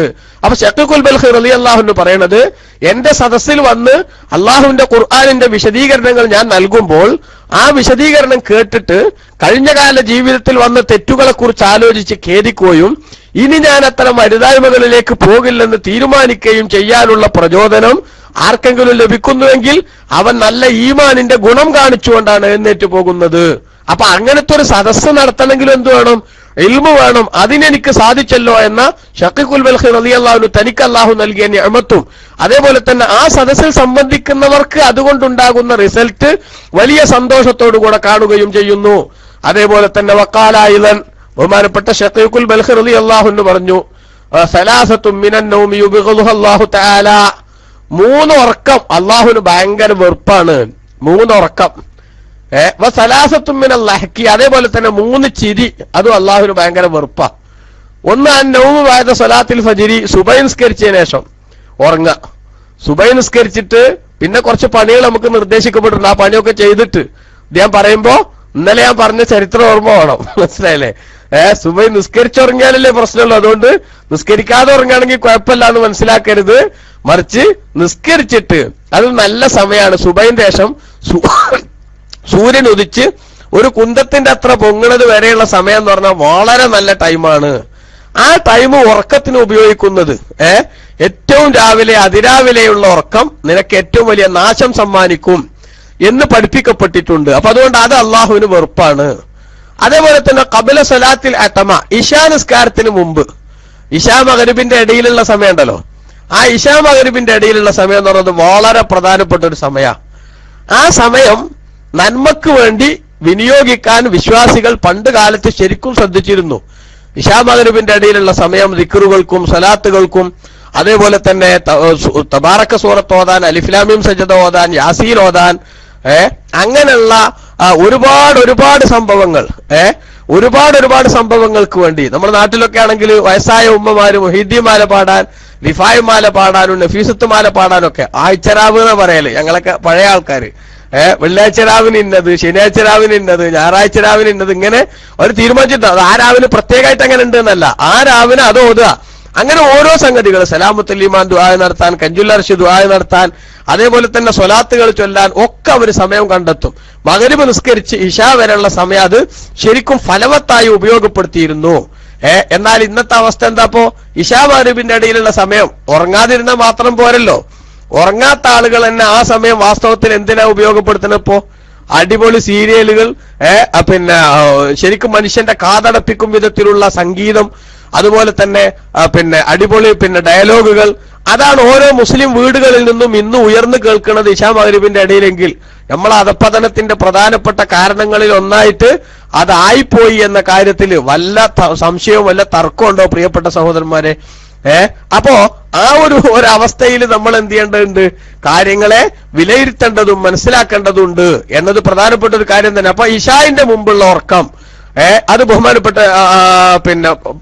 ശഖീഖുൽ ബൽഖി റളിയല്ലാഹു അൻഹു പറയാണ്, ഇശാ മഗ്രിബിന്റെ ഇടയിലുള്ള ഉറക്കം വളരെ മോശമാണ്. അതേപോലെ തന്നെ വന്നൗമു ഫിസ്സലാ, നിസ്കാരത്തിലുള്ള ഉറക്കം, നിസ്കരിച്ചുകൊണ്ടിരിക്കുമ്പോ ഒരാൾ ഉറക്കണ്, അത്ര ഓനെന്തുണ്ട്? നിസ്കാരത്തിൽ ഓന്റെ മനസ്സങ്ങിട്ട് എന്തായിട്ടുണ്ടെന്ന് അർത്ഥം. വളരെ പ്രധാനപ്പെട്ട അവസ്ഥയിലെത്തുകയാണ് അല്ലെ? നിസ്കരിച്ചുമ്പോ ഉറങ്ങുക എന്ന് പറഞ്ഞാല് റബ്ബിനെ ശരിക്കും എന്താക്കലാണത്? പരിഹസിക്കുന്ന സ്വഭാവമല്ലേ വാസ്തവത്തിൽ അതിലുണ്ടാവുക. അപ്പൊ ഈ 3 ഉറക്കം അള്ളാഹുവിന് ഭയങ്കര വെറുപ്പാണ് എന്ന് മഹാനവറുകൾ പറഞ്ഞു. അതേപോലെ തന്നെ 3 ചിരിക്കൽ, ചിരി പറ്റേ ചിരിച്ചൂടാന്ന് അല്ല, ആ ചിരിക്കുന്നതിന്റെ സമയത്ത് 3 സ്ഥലങ്ങളെ പ്രത്യേകം പരിഗണിക്കണം, അവിടെ ചിരിക്കാൻ പാടില്ല. ഒന്ന് ബഹുമാനപ്പെട്ടവർ പറഞ്ഞു എന്ത്?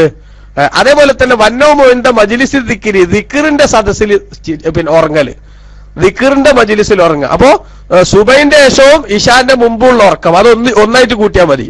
രണ്ടാമത്തേത് നിസ്കരിച്ചുകൊണ്ടിരിക്കുമ്പോഴുള്ള ഉറക്കം പൊതുവില്, മൂന്നാമത്തേത് ദിക്റിന്റെ മജ്ലിസിൽ ഉറങ്ങൽ. ദിക്റിന്റെ മജ്ലിസ് പറഞ്ഞപ്പോ ഏതൊക്കെ പെട്ടു? ഇൽമിന്റെ മജ്ലിസൊക്കെ ദിക്റിന്റെ മജ്ലിസ് തന്നെയാണ്. ദിക്ർ എന്നുള്ളതിന് ബഹുമാനപ്പെട്ട ഇമാം നവവി റളിയല്ലാഹു അൻഹു പിന്നെ വളരെ പ്രധാനപ്പെട്ട ഒരു വ്യാഖ്യാനം പറഞ്ഞിട്ടുണ്ട്. എന്താണത്? മാ യുസാബു ഖായിലുഹു, പറയുന്നയാൾക്ക് പ്രതിഫലം ലഭിക്കുന്ന എല്ലാ സംഗതികളും ദിക്റാണ്. എങ്കിൽ ആ കൂട്ടത്തിൽ ഏറ്റവും പ്രധാനപ്പെട്ടതാണല്ലോ ഇൽമിന്റെ മജ്ലിസ്. അപ്പൊ വയലിന്റെ ഒക്കെ സദസ്സിൽ പോയി ഇരുന്നിട്ട് അങ്ങനെ ഉറങ്ങുക. കസാല നല്ല കസേര കിട്ടിയാൽ അവിടെ ഇരുന്ന് അവിടെ ആയപ്പോ എന്താ ശൈത്താൻ വന്ന് ഉറക്കിക്കോളും എന്ന നിലക്ക് സദസ്സിൽ പോയി ഇരിക്കുന്ന ആൾക്കാര് ഖുർആൻ ഓതിക്കൊണ്ടിരിക്കുമ്പോ ഉറങ്ങുക, ദിക്ർ ചൊല്ലിക്കൊണ്ടിരിക്കുമ്പോ ഉറങ്ങുക. ഇങ്ങനെയുള്ള ഉറക്കം വളരെ മോശം. കാരണം എന്താ? ആ ചെയ്യണ പണിയോടുള്ള മനസ്സിന്റെ അറ്റാച്ച്മെന്റ് എത്രത്തോളം ബലഹീനമാണ്, ദുർബലമാണ് എന്ന് തെളിയിക്കുകയാണ് ആ സംഗതി. മനസ്സിലായില്ലേ? അപ്പൊ അതാണ് അതിന്റെ ഒരു പ്രധാനപ്പെട്ട കാര്യമായിട്ട് നമ്മൾ കാണേണ്ടത്. ആ സമയത്ത് നമുക്ക് താല്പര്യമുള്ള ഒരു വിഷയമാണെങ്കിൽ നിങ്ങൾ ആലോചിച്ച് നോക്കി, നമുക്ക് ഉറക്കം വരുമോ? ഇപ്പൊ ഈ IPL പിന്നെ ഇത് നടക്കുന്ന സമയം, അല്ലെങ്കിൽ വേറെ ഏതെങ്കിലും ഒരു വേൾഡ് കപ്പ് നടക്കുന്ന സമയം രാത്രി 3 മണിക്കാണ് എന്ത് ചെയ്യണത്? രാത്രി 3 മണിക്കാണ് ഈ പിന്നെ വേൾഡ് കപ്പിന്റെ ഇത് തുടങ്ങണതെങ്കിൽ അലാരം വെച്ച് 2:30 അലാരം വെച്ച് എണിച്ചിട്ട് എന്തായാലും അത് ഒരു അല്പം പോലും നഷ്ടപ്പെടാതെ കാണാൻ വേണ്ടിയിട്ട് സമയം കണ്ടെത്തൂലേ? അതിന്റെ ഇടയ്ക്ക് ഉറക്കം വരലുണ്ടോ? ഒരു 2.5 മണിക്കൂറോ 3 മണിക്കൂറോ നീണ്ടു നിൽക്കുന്ന ഒരു ചലച്ചിത്രം കാണുന്ന, സിനിമ കാണുന്ന ആള് ആ സിനിമ കാണുന്നതിന്റെ ഇടയ്ക്ക് അയാൾക്ക് ഉറക്കം വരുന്നുണ്ടോ? 2 മണിക്കൂറോ 3 മണിക്കൂറോ നാട്ടുകാരെ കുറ്റം പറഞ്ഞിങ്ങനെ ഇരിക്കുകയാണെങ്കിൽ, ഗീബത്ത് പറഞ്ഞിങ്ങനെ ഇരിക്കുകയാണെങ്കിൽ, ആ ഇരിക്കുന്ന സമയത്ത് എപ്പോഴെങ്കിലും നമുക്കൊരു സമയം പോയി, എന്താ ഇത് നേരം പോയി കിട്ടണില്ലല്ലോ എന്നൊരു ബേജാറുണ്ടാവുമോ? ആ ബേജാറ് വരുന്നില്ല അല്ലേ? അല്ലെങ്കിൽ ഒരു തെറ്റായ കഥ വായിച്ചുകൊണ്ടിരിക്കുകയാണ്, വൃത്തികെട്ട പ്രസിദ്ധീകരണങ്ങൾ വായിച്ചുകൊണ്ടിരിക്കുകയാണ്. അങ്ങനെയുള്ള എന്ത് വേണ്ടാത്തരങ്ങൾ കണ്ടുകൊണ്ടിരിക്കുമ്പോഴും ചെയ്തുകൊണ്ടിരിക്കുമ്പോഴും നമുക്ക് എന്ത് ചെയ്യണില്ല? നമുക്കൊരു മടുപ്പ് അനുഭവപ്പെടുന്നില്ല. അതേ സമയത്ത് ഒരു ജുസ് ഖുർആൻ ഓതാനിരുന്നാലോ? ഒരു ജുസ് ഖുർആൻ ഓതാനിരുന്നാൽ 2 പേജ് കഴിയുമ്പോൾ തന്നെ എന്തായി? കോട്ടുവായ വരാൻ തുടങ്ങി. എന്നിട്ട് പിന്നെ എങ്ങനെ പേജ് മറിച്ച് ഇനി എത്ര ഉണ്ട് ബാക്കിയെന്ന്. കാരണം ഒരു ജുസ് ഓതാനാണല്ലോ എന്ത് ചെയ്തിട്ടുള്ളത്? ടാർഗറ്റ് ചെയ്തിട്ടുള്ളത്. അപ്പൊ ഇനി എത്ര പേജ് ബാക്കിയുണ്ടെന്ന് ഇങ്ങനെ മറിച്ചു വെക്കാൻ തുടങ്ങുകയാണ്. ഈ മറിച്ചു വെക്കൽ വാസ്തവത്തിൽ ഖുർആൻ ഓതുമ്പോഴല്ലേ ഉള്ളൂ. അതേപോലെ ദിക്ർ ഇങ്ങനെ ചെല്ലുകയാണെങ്കിൽ മാലങ്ങനെ നോക്കുക, ഇനിയിപ്പോ എത്ര മണിയുണ്ട് ബാക്കി, വിചാരിച്ച അത്ര ദിക്ർ തീരാൻ വേണ്ടി. എന്താ ഇതെന്നൊക്കെ ഉണ്ടാവണത്? ഈ സംഗതികളൊന്നും വാസ്തവത്തിൽ നമ്മുടെ മനസ്സിലേക്ക് കയറുന്നില്ല. ഇതൊന്നും ഒരു എൻജോയ്മെന്റിന് നമുക്ക് കാരണമാകുന്നില്ല എന്നാണ്. അതേ സമയത്ത് മഹാന്മാരായ നല്ലവരായ ആളുകൾക്കോ അവർക്ക് ഇതൊക്കെ ചെയ്തപ്പോ നേരം പോയത് അറിഞ്ഞില്ല. അതുകൊണ്ടാണ് നഫീസത്തുൽ മിസ്രിയ റളിയല്ലാഹു അൻഹ എന്ത് ചെയ്തത്? നേരം വെളുക്കോളം നിന്ന് നിസ്കരിച്ചു എന്ന് പറയുമ്പോ നമ്മക്കത് ബേജാറായി, എങ്ങനെയപ്പോ അതൊക്കെയാണ് ചിന്തിക്കണത് അല്ലെ? ഉദിപകലിൽ ഒക്കെയും നൽ നോമ്പതും പീഡിത്തെ ഉറങ്ങിടാതെ രാവിൽ നിന്ന് തൊഴുതിടും സാദത്തെ. ഉറങ്ങാതെ രാത്രി നിസ്കരിക്കാനുള്ള ഒരു മാനസികാവസ്ഥ ബഹുമാനപ്പെട്ട അവർ കാണിച്ചു. അങ്ങനെ പലരും കാണിച്ചു അല്ലേ? തനിക്ക് കിടക്കാനുള്ള കബറ് നേരത്തെ കുഴിച്ച് ആ കബറിൽ ഇറങ്ങിയിരുന്നുകൊണ്ട് ഒട്ടനവധി ഖത്തമുകൾ തീർത്തു. ഖുർആൻ ഓതൽ ജീവിതത്തിന്റെ ഒരു വലിയ ഹോബിയാക്കി മാറ്റി. അങ്ങനെ പലരും ഉണ്ട്. ആ മാറ്റിയ ആളുകൾക്കൊക്കെ നേരം വെളുക്കോളം നിന്ന് നിസ്കരിച്ചു എന്ന് പറയുന്നത് എന്തല്ല? അതവർക്കൊരു പ്രയാസമുള്ള സംഗതിയല്ല. പക്ഷേ നമ്മളെ സംബന്ധിച്ചിടത്തോളം ഒരു 20 റക്അത്ത് റമദാൻ മാസത്തിലെ തറാവീഹ് അതൊന്നിച്ച് നിസ്കരിക്കാൻ നമ്മളെവിടെ സ്ഥലം കണ്ടെത്തണേ അല്ലെ? 20 തന്നെ നിസ്കരിക്കണം എന്തായാലും നിർബന്ധ ബുദ്ധി വേണം. അവിടെ പിന്നെ പിശാചിന്റെ വേറൊരു വയലിപ്പ് തുടങ്ങിയിട്ടുണ്ട് അടുത്ത കാലത്തായിട്ട്. അതെന്താ? നമ്മളിപ്പോ 2 റക്അത്ത് നിസ്കരിക്കുകയാണെങ്കിലോ അതാണ്ട് കുറെ ഓതി നിസ്കരിക്കാന്നല്ലാതെ 20 ഇപ്പൊ അങ്ങനെയാണ്ട് 20 തന്നെ അങ്ങനെ വേണമെന്നില്ല. അല്ല 20 വിശ്വസിച്ചിട്ട് 2 നിർത്തിയാൽ കുഴപ്പമില്ല.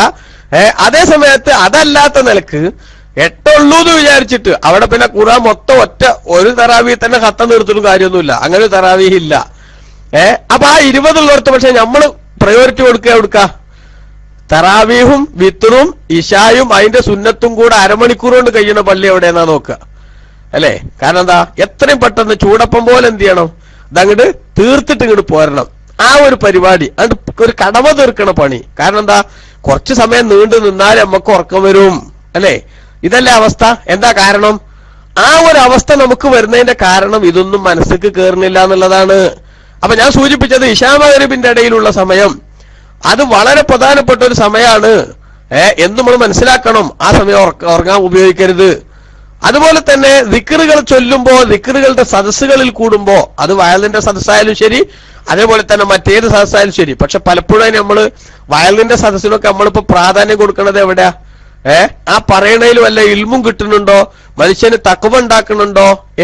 അല്ലെങ്കിൽ എന്റെ ജീവിതത്തിലെ കുറവുകൾ അതൊന്ന് ആ കുറവുകളിലേക്കൊന്ന് മനസ്സിനെ പുറകോട്ടടുപ്പിച്ച് ചിന്തിപ്പിക്കാനുള്ള പ്രചോദനം നൽകുന്നുണ്ടോ എന്നൊന്നല്ല, മറിച്ച് അടിപൊളി ശൈലി ഉണ്ടോ എന്ന് മാത്രം നോക്കിയിട്ട് ഒച്ച കൂടുതലുണ്ടെങ്കിൽ ഒച്ച കൂടുതലുള്ള ആൾക്കാരെ അതേമാതിരി തന്നെ ആ വിധത്തിൽ രസിപ്പിക്കുന്ന സംഗതികൾ മാത്രം, കൊള്ളാവുന്ന പാട്ടൊക്കെ പാടി അത് ഏറ്റവും ലേറ്റസ്റ്റ് ആയിട്ടുള്ള സിനിമ പാട്ടൊക്കെ പാടുന്ന ആൾക്കാരാരാ നോക്കിയിട്ട് അവിടെ അപ്പൊ ജനം കൂടുന്നത്. എന്താ ചെയ്യാ? അള്ളാഹുവിന്റെ ദുനിയാവില് വന്നിട്ടുള്ള ഒരു പരീക്ഷണം എന്നല്ലാതെ എന്താ നമ്മൾ പറയാ?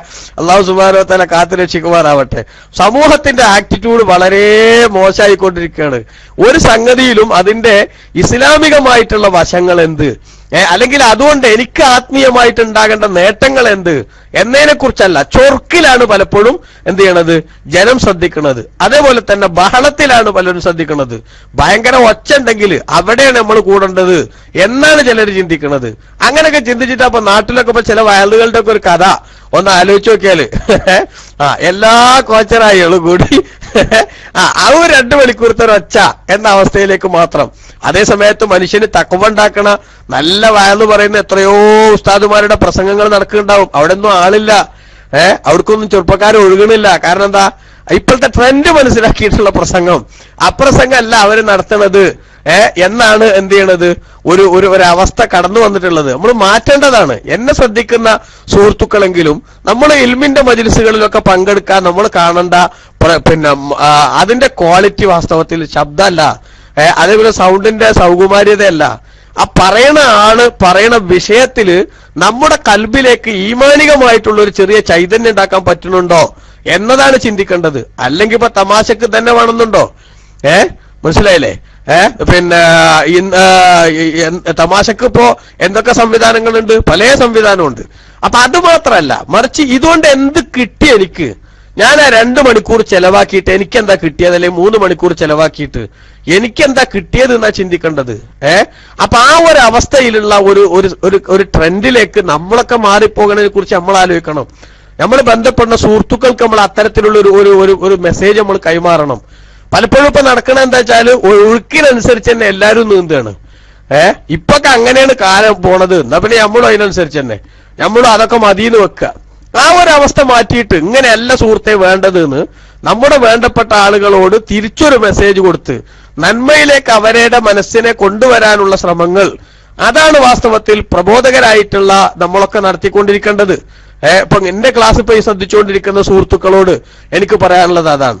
പലപ്പോഴും നല്ല തഖ്വയുള്ള ആലിമീങ്ങള്, കുറച്ച് വയസ്സൊക്കെ ഉള്ള ആളുകൾ ഉണ്ടാവും ചിലപ്പോ, അവരുടെ വയലുകളൊക്കെ അതൊക്കെ പിന്നെ എന്താണ് പഴയ ആൾക്കാരാണ് എന്ന് പറഞ്ഞ് നമ്മൾ എന്ത് ചെയ്യണ്ട, അതൊന്നും ഇപ്പോ ഇപ്പോഴത്തെ ഭാഷയൊന്നും അയാൾക്ക് വശം ഉണ്ടാവില്ല, അതുകൊണ്ട് അദ്ദേഹത്തിന്റെ ആ ഭാഷ ഒന്നും നമുക്ക് അത്ര കാര്യമല്ല എന്നല്ല ചിന്തിക്കേണ്ടത്. മറിച്ച് ചിന്തിക്കേണ്ടത് എന്താ? മനുഷ്യൻ വിഷയത്തിന്റെ ആ പറയുന്ന വിഷയം അതിന്റെ ശൈലിയേക്കാളേറെ ആ വിഷയത്തിൽ നിന്ന് എനിക്ക് എന്തെങ്കിലും ഗുണപാഠം കിട്ടാനുണ്ടോ എന്ന് നോക്കണം. അങ്ങനെ ബുദ്ധിയുള്ളവൻ ഓരോ വിഷയത്തിലും അവൻ അത് പാഠം പഠിക്കാനാണ് ശ്രദ്ധിക്കേണ്ടത്.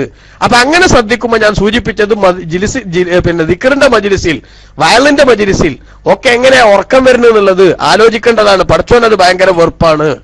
ഇനി 3 പിന്നെ ചിരി അള്ളാഹുവിന് വെറുപ്പാണ്. അതേതാ? വല്ലഹക്കു ഖൽഫൽ ജനാസ, മയ്യത്ത് കട്ടിലിൽ വെച്ചിട്ട് ഇങ്ങനെ കൊണ്ടുപോകുമ്പോ അതിന്റെ പിന്നിൽ ഒന്ന് ചിരിക്കുക. മയ്യത്ത് കട്ടിലിൽ വെച്ച് കൊണ്ടുപോകുമ്പോ അതിന്റെ പിന്നിൽ ഒന്ന് ചിരിക്കണമെങ്കിലേ ഒന്നുകിൽ ഓൻ ആരായിരിക്കണം? പൊട്ടനായിരിക്കണം, അല്ലെങ്കിൽ അന്തം പറഞ്ഞത് ഓന്റെ പഞ്ചായത്ത് കൂടി പോകാത്ത ആളായിരിക്കണം. നിങ്ങൾ ആലോചിച്ച് നോക്കിയേ. അല്ലെ, എങ്ങനെയാണ് മനുഷ്യൻ ഇതിന് സാധിക്കണേ? ഒരു മയ്യത്ത് കട്ടിലിൽ വെച്ച് ഇങ്ങനെ കൊണ്ടുപോകുമ്പോ ആ കൊണ്ടുപോകുന്ന ആളെ അവസ്ഥ എന്താ? അയാൾ എന്താണോ ഈ ജീവിച്ചിരിക്കുന്നവർ വിചാരിക്കണത്, ആ വിചാരിക്കണതൊക്കെ ചെയ്യാൻ എങ്ങോട്ട് കൊണ്ടുപോകണമെന്നാണോ വിചാരിക്കണത് അവിടേക്ക് കൊണ്ടുപോവാണ്. അല്ലെ, അയാൾക്ക് അനങ്ങാൻ പറ്റണില്ല, എന്നെ തുടരുത് എന്ന് പറയാൻ പറ്റണില്ല, ഒരു സംഗതിക്കും സാധിക്കാതെ ചലനമറ്റ് കിടക്കുന്ന ആ മനുഷ്യന്റെ മയ്യത്ത് ഇങ്ങനെ കൊണ്ടുപോകുമ്പോ ഒപ്പം പോകുന്ന മനുഷ്യൻ വാസ്തവത്തിൽ ആലോചിക്കേണ്ടത് എന്താണ്? ഇമാം നവവി റളിയല്ലാഹു അൻഹു പഠിപ്പിച്ചതുപോലെ ഈ ഭൗതിക ലോകത്തിന്റെ നശ്വരതയും അതേപോലെ തന്നെ പാരത്രിക ജീവിതത്തിന്റെ ഗൗരവതരമായ സാഹചര്യങ്ങളും ഖബറാകുന്ന കല്ലറക്കുള്ളിൽ ഒറ്റപ്പെടുന്ന സമയത്തുണ്ടാകുന്ന ബേജാറിന്റെ രംഗങ്ങളും, പടച്ചോനെ, അതൊക്കെയാണ് ഒരു മനുഷ്യൻ ആലോചിക്കേണ്ടത്. ഇന്ന് നീ, നാളെ ഞാൻ എന്നൊരവസ്ഥ അതിന്റെ പിന്നിലുണ്ട് എന്ന് നമ്മൾ ചിന്തിക്കണം. കുല്ലുബനി ഉൻസാവയിൻ താലത്ത് സലാമത്തുഹു യൗമൻ അലാ ആലത്തിൻ ഹദ്ബാ മഹ്മൂലു. ഇന്ന് നിന്നെയാണ് ഈ മയ്യിത്ത് കട്ടിലിൽ ചുമന്നു കൊണ്ടുപോകുന്നതെങ്കിൽ എല്ലാവരും ഇതേപോലെ ചുമക്കപ്പെടും. പഠിച്ചോനെ, ആ സ്ഥാനത്തേക്ക് ഞാൻ വരുമ്പോ എന്തായിരിക്കും എന്റെ അവസ്ഥ എന്ന് ചിന്തിച്ചിട്ടൊന്ന് മനസ്സ് പൊള്ളിക്കാൻ അത്തരമൊരു സന്ദർഭമെങ്കിലും ഉപയോഗപ്പെടുത്താൻ പറ്റണ്ടേ സഹോദരങ്ങളെ? അവിടെ എങ്ങനെ ഒരു മനുഷ്യന് ചിരിക്കാൻ സാധിക്കുന്നത്? അവിടെയും ആളുകൾ വർത്തമാനം പറഞ്ഞ് രാഷ്ട്രീയം പറഞ്ഞ് തമാശ പറഞ്ഞ് പോവുകയാണ്. അവിടെയാണ് ബഹുമാനപ്പെട്ട ഉലമാ നമുക്കൊരു പണി തന്നു. എന്താ പണി? ആ പണി നമ്മൾ ചെയ്യുകയാണെങ്കിൽ, അതിൽ നമ്മൾ എൻഗേജ്ഡ് ആണെങ്കിൽ ആ സമയത്ത് എന്തായാലും ഈ ചിരിയും വർത്താനം ഒന്ന് നിന്ന് കിട്ടും. അതുകൊണ്ട് തന്നെ സ്വാലിഹീങ്ങൾ നമ്മളെ പഠിപ്പിച്ചു. മയ്യിത്തിന്റെ കൂടെ പോകുമ്പോ നബി തങ്ങൾ തന്നെ പറഞ്ഞു, അക്സിറൂ ഫിൽ ജനാസത്തി ലാ ഇലാഹ ഇല്ലല്ലാഹ്, നിങ്ങൾ ലാ ഇലാഹ ഇല്ലല്ലാഹ് വർദ്ധിപ്പിക്കണം. ലാ ഇലാഹ ഇല്ലല്ലാഹ് ചൊല്ലണം എന്ന് പറഞ്ഞോർത്ത് അത് എങ്ങനെ ചെല്ലണം? വളരെ ശാന്തമായി വളരെ പതുക്കെയാണ് ചെല്ലേണ്ടത് എന്നത് അതിന്റെ ഒരു അടിസ്ഥാന നിയമം. അതേ സമയത്ത് മാറിയ സാഹചര്യത്തിൽ പതുക്കെ ചെല്ലാന്ന് പറഞ്ഞാൽ 2 ചെല്ലൽ ചെല്ലുമ്പോഴേക്ക് എന്താവും? 2 ആൾ വർത്താനം പറയാൻ തുടങ്ങും.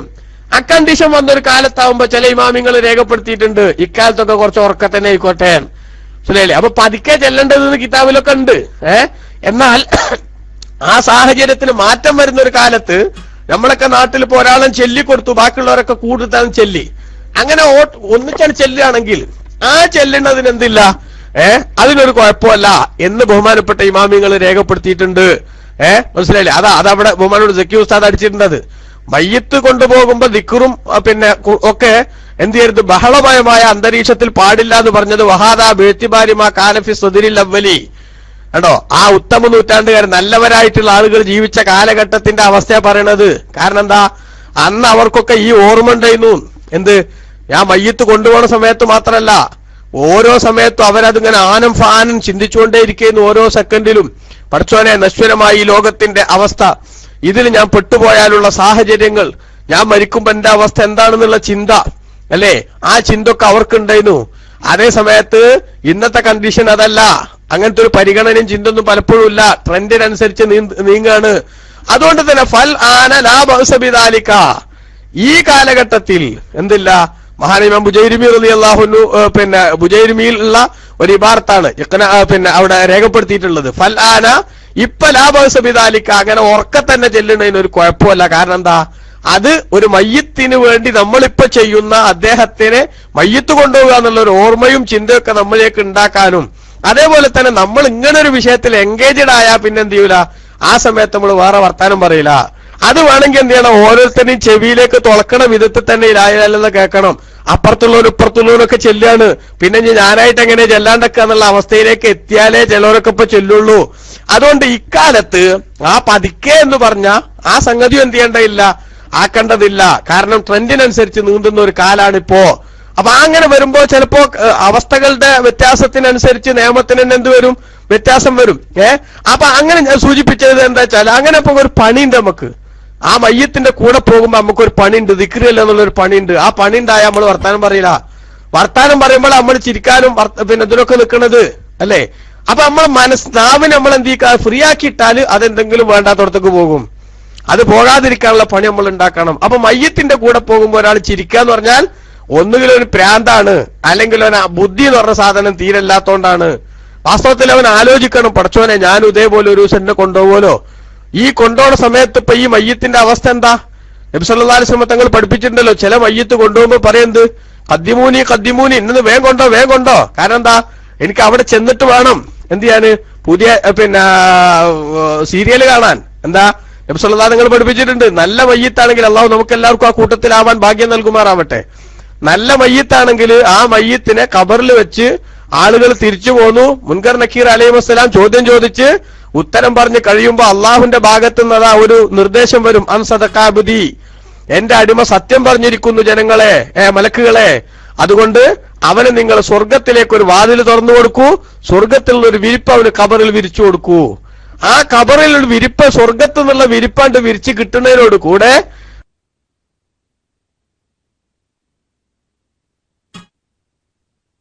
അവന് കണ്ണ സ്വർഗത്തിലേക്കൊരു ചാനൽ അവന് തുറക്കപ്പെട്ടു. അത് തുറക്കപ്പെടുന്നതിനോടുകൂടെ സ്വർഗത്തിലെ രംഗങ്ങളൊക്കെ ഇങ്ങനെ മിനി സ്ക്രീനിൽ മിന്നി മറയുന്നത് പോലെ അവനിങ്ങനെ കണ്ടുകൊണ്ടിരിക്കും. അത് കണ്ടുകൊണ്ടിരിക്കുമ്പോ സ്വർഗത്തിൽ തനിക്ക് അനുഭവിക്കാനുള്ള സുഖങ്ങളും സന്തോഷങ്ങളും ഓരോന്നോരോന്നായ മനുഷ്യൻ ഇങ്ങനെ കാണുമ്പോ ആ ഫ്ലാഷ് ഇങ്ങനെ മിന്നിമറയുമ്പോ അതാ അവന്റെ മനസ്സിൽ വല്ലാത്തൊരു പൂതി വരുന്നു. പടച്ചോനെ, ഇങ്ങനെ കണ്ടിട്ട് തന്നെ അത് വല്ലാത്ത രസം.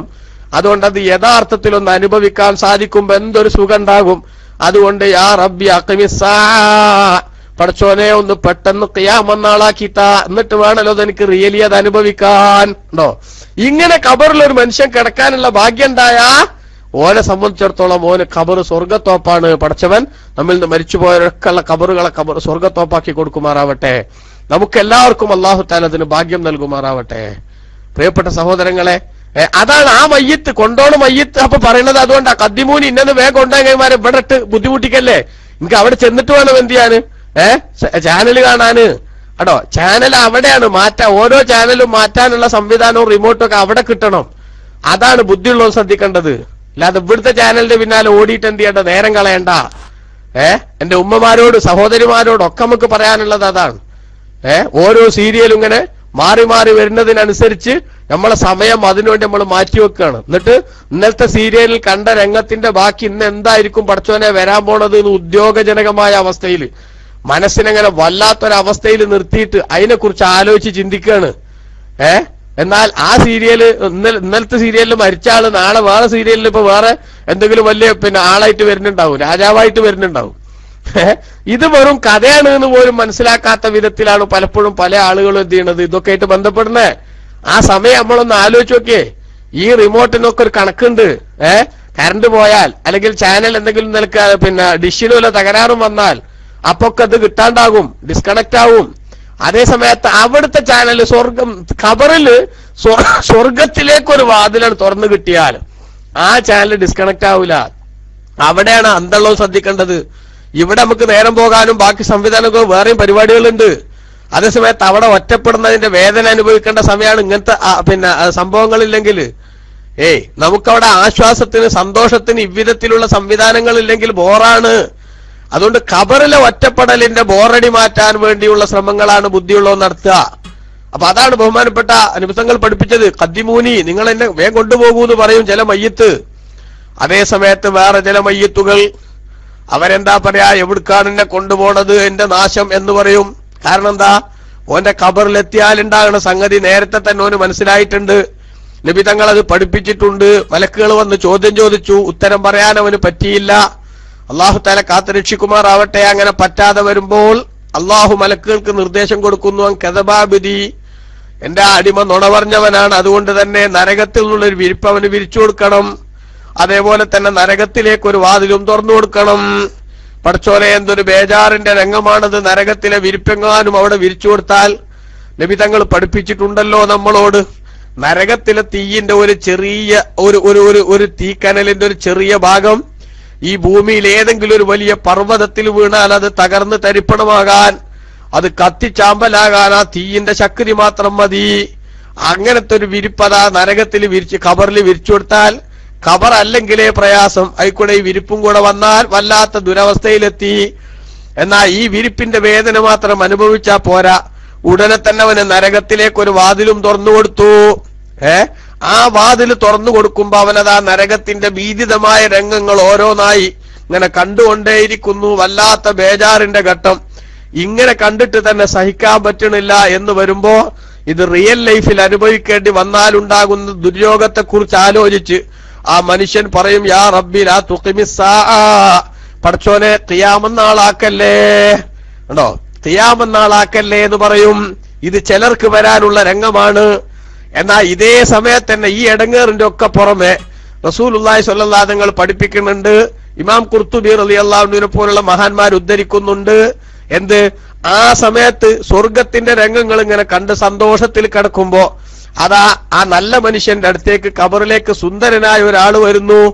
കാണുമ്പോ തന്നെ എന്തോ ഒരു റാഹത്ത്, അദ്ദേഹത്തിന്റെ മുഖം കാണുമ്പോ തന്നെ വല്ലാത്ത സമാധാനം, സന്തോഷം, ആശ്വാസത്തിന്റെ സന്ദേശവുമായി ഒരാൾ കേറി വന്ന് തനിക്ക് സലാം പറയുന്നു.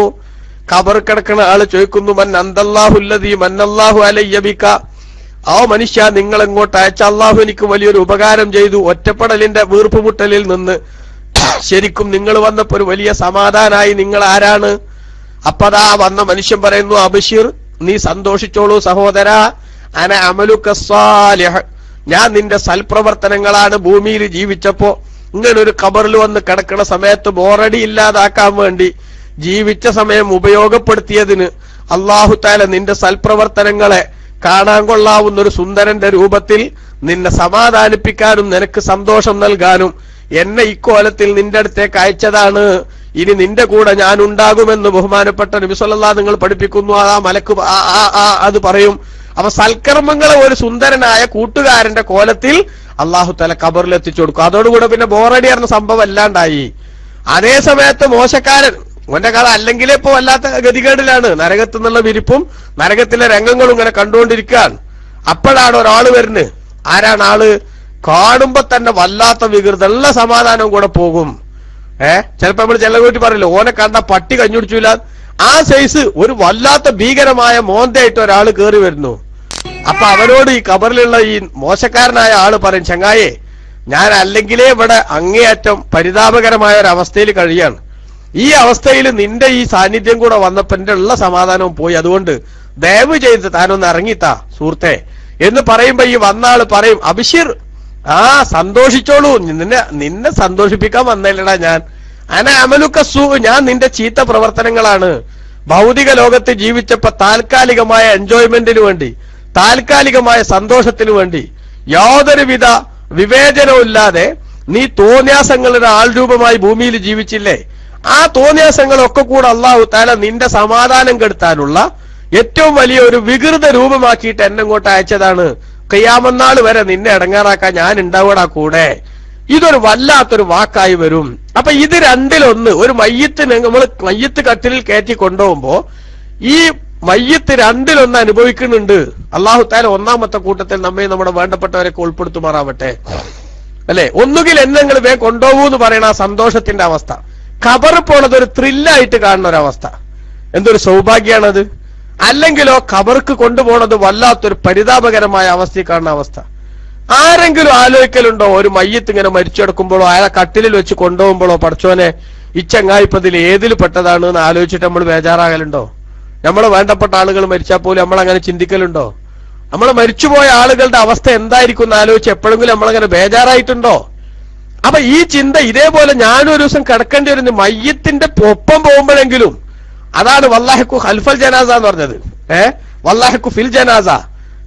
മയ്യത്തിന്റെ കൂടെ പോകുമ്പോ എന്ത് ചെയ്യാ? ചിരിക്ക. ആ ചിരിക്കണ മനുഷ്യൻ ആ മയ്യത്തിനെ വിട്ടിട്ട് ആ സ്ഥാനത്താണെന്നൊന്ന് സങ്കല്പിച്ചു നോക്കിയാ പോരെ? പടച്ചോനെ, ഇത് രണ്ടിലൊന്നും ഉണ്ടാവുമല്ലോ. ഇപ്പൊ ഈ ചങ്ങായിക്ക് ഒന്നുകിൽ ഖദ്ദിമൂനി എന്ന് പറയുണ്ടാവും, അങ്ങനെയാണെങ്കിൽ രക്ഷപ്പെട്ടു. അതേ സമയത്ത് അയിന തദ്ഹബൂന ബിഹാ യാ വൈലഹ അയിന തദ്ഹബൂന ബിഹാ, എവിടുക്കാ കൊണ്ടുപോണത് എന്ന് ചോദിക്കണ അവസ്ഥയിലാണെങ്കിൽ എന്തായിരിക്കും അവസ്ഥ? ഞാനും ഇതേപോലെ ഒരു സംഘടന കൊണ്ടുപോകുമ്പോ എന്തായിരിക്കും എന്റെ സാഹചര്യം എന്നൊന്ന് ആലോചിച്ചാൽ പിന്നെ മനുഷ്യന് ചിരിക്കാൻ പറ്റുമോ? അപ്പൊ മയ്യത്തിന്റെ കൂടെ ഒരാൾ ചിരിച്ചിട്ട് പോകുക എന്ന് പറഞ്ഞാൽ അത് ഏറ്റവും മോശമാണ്. അള്ളാഹ്ക്ക് ഭയങ്കര വെറുപ്പാണ്. അതേപോലെ തന്നെ വല്ലാഹിക്കു ഫിൽ മഖാബിരി, ഖബർസ്ഥാനുകളിൽ ചിരിക്കൽ. ഖബർസ്ഥാനുകളിൽ ചിരിക്കൽ വളരെ പ്രധാനപ്പെട്ട ഒരു സംഗതിയാണ്. ശരിയല്ലേ? വളരെ മോശമായിട്ടുള്ളൊരു സംഗതിയാ. കാരണം എന്താ? മയ്യത്ത് കൊണ്ടുപോകുമ്പോ പറയണ പോലെ തന്നെ ഖബറിന്റെ അടുത്ത് ഒരാൾ എത്തിപ്പെട്ടാൽ എന്തൊരു ശാന്തതയാണ് അവിടെ. വല്ലാത്ത ഭീകരമായിട്ടുള്ള ഒരു ശാന്തതയല്ലേ അവിടെ അനുഭവപ്പെടുന്നത്. അവിടെ കിടക്കുന്ന ആളുകൾ ആരൊക്കെ ഉണ്ട്? ഭൂമിയിൽ ജീവിച്ചപ്പോ ചിലപ്പോ നാട് മൊത്തം വിറപ്പിച്ച ആളുകൾ ഉണ്ടാകും. നാട് മൊത്തം വിറപ്പിച്ച ആളുകൾ ഉണ്ടാകും. അതേ സമയത്ത് ഇപ്പൊ ഖബറിലതാ ഒന്നിനും ഒരു നിവൃത്തിയില്ലാതെ കിടക്കുന്ന അവസ്ഥ. ആ മഖബറയിൽ ചെല്ലുമ്പോ ഞാനും ഇതേപോലെ ഈ ഖബറാകുന്ന കല്ലറക്കുള്ളിൽ ഒരു ദിവസം വന്ന് കിടക്കണല്ലോ. ആ ഖബർ എനിക്കൊരു മണ്ണറക്ക് പകരം മണിയറയായി കിട്ടിയില്ലെങ്കിൽ എന്തായിരിക്കും എന്റെ അവസ്ഥ എന്ന് ആലോചിച്ചിട്ട് അതാ ചിന്തിച്ച് ബേജാറാണതിന് പകരം ഖബറിന്റെ അടുത്ത് വെച്ച് ചിരിക്കുമ്പോ വല്ലാത്തൊരു ദുരവസ്ഥയാണത്. സയ്യിദുന ഉസ്മാൻ ഖബർ കണ്ടാൽ പിന്നെ അല്ലേ, ഉസ്മാൻ ബിൻ അഫ്ഫാൻ റളിയല്ലാഹു അൻഹു ഖബർ കാണുമ്പോ രണ്ട് കണ്ണൊന്നും കണ്ണുനീരൊലിപ്പിച്ചു പോകും, നിയന്ത്രണം വിട്ട് കരഞ്ഞു പോകും. എന്താ കാരണം എന്ന് ചോദിച്ചോ പറഞ്ഞെന്താ? സ്വർഗത്തെ കുറിച്ച് പറഞ്ഞാലോ നരകത്തെ കുറിച്ച് പറഞ്ഞാലോ അല്ലാത്ത ഒരു വൈകാരികമായിട്ടുള്ള ഒരു ഭാവം ഈ ഖബറിനെ കുറിച്ച് പറയുമ്പോ എന്തേ ഉണ്ടാവാൻ കാരണം എന്ന് ചോദിച്ചപ്പോ ഫസ്റ്റ് സ്റ്റേജ് ആണ് ഖബർ പാരത്രിക ജീവിതത്തിന്റെ. അവിടെ നിന്ന് രക്ഷപ്പെട്ടാൽ പിന്നുള്ളതൊക്കെ ഈസിയാണ്. അതേസമയത്ത് അവിടെ രക്ഷപ്പെട്ടില്ലെങ്കിൽ പിന്നെ വരുന്നത് അതിലും ടഫാണ് എന്ന് ഉസ്മാൻ ബിൻ അഫ്ഫാൻ റളിയല്ലാഹു അൻഹു റസൂലുള്ളാഹിന്റെ ഹദീസ് വെച്ചിട്ട് പറഞ്ഞില്ലേ? അപ്പൊ അതുകൊണ്ട് തന്നെ ഖബർ കാണുമ്പോ ചിന്തയിൽ മുഴുകണം നമ്മൾ. എന്റെ അവസ്ഥ എന്താണെന്ന് ആലോചിക്കണം, അവരുടെ അവസ്ഥ എന്താണെന്നും ചിന്തിക്കണം. എന്നിട്ട് ഭക്തിസാന്ദ്രമായ ഒരു അന്തരീക്ഷത്തിൽ നിൽക്കണം. അതിന് പകരം ഖബറ് കാണുമ്പോൾ ഒരാൾ ചിരിക്കുകയാണെങ്കിൽ അത് വളരെ മോശമാണ്, പടച്ചോന് വെറുപ്പാണ്. അതേപോലെ വല്ലാഹു ഫീ മജ്ലിസി ദിക്രി, ദിക്റിന്റെ മജ്ലിസുകളിൽ ചിരിക്കല്, ദിക്റിന്റെ മജ്ലിസുകൾ ആദരിക്കപ്പെടേണ്ട സ്ഥലങ്ങളാണ്. ആ സ്ഥലങ്ങളിൽ ചിരിക്കുന്നത് ഒരു മനുഷ്യന്റെ ഗുരുത്തക്കേടിന്റെ ലക്ഷണാണ്. കണ്ടോ, ആദരിക്കപ്പെടേണ്ട സ്ഥലങ്ങളിൽ ആദരവിന് നിരക്കാത്ത വിധത്തിലുള്ള പ്രകടനങ്ങൾ എന്തു തന്നെ ആയാലും ശരി, ആ രംഗങ്ങളെല്ലാം വലിയ ഗുരുത്തക്കേടാണ്. അത് നമ്മൾ ശരിക്കും ശ്രദ്ധിക്കേണ്ട കാര്യ. ഈ ഗുരുത്തക്കേട് പറഞ്ഞതേ ചിലപ്പോ വരണമെങ്കിൽ അത്ര വലിയ സംഭവമൊന്നും വേണ്ടി വരില്ല. ആദരിക്കേണ്ടവരെ ചെറുതായിട്ടൊന്ന് അനാദരിച്ചാൽ, ആദരിക്കേണ്ട സ്ഥലങ്ങളെ ചെറുതായിട്ട് അനാദരിച്ചാലൊക്കെ തന്നെ അത് വരും. അപ്പൊ അതുകൊണ്ട് അത് നമ്മൾ ശരിക്കും എന്ത് ചെയ്യേണ്ട കാര്യമാണ്, ശ്രദ്ധിക്കേണ്ട കാര്യമാണ്. ദിക്റിന്റെ മജ്ലിസുകളിൽ എന്ത് ചെയ്യാൻ പാടില്ല, പിന്നെ ചിരിക്കുക. ആദരവിന് നിരക്കാത്ത വിധത്തിലുള്ള ചിരി അവിടെ ഉണ്ടാവണത്, ഇത് മൂന്നും തെറ്റാണ്, അള്ളാഹുവിന് വളരെ വെറുപ്പാണ് എന്ന് മഹാനായ ഷെഖ്ഖുൽ ബൽഖി റളിയല്ലാഹു അൻഹു രേഖപ്പെടുത്തിയിട്ടുണ്ട് എന്ന് മഹാനവറുകൾ ഇവിടെ രേഖപ്പെടുത്തുന്നുണ്ട്.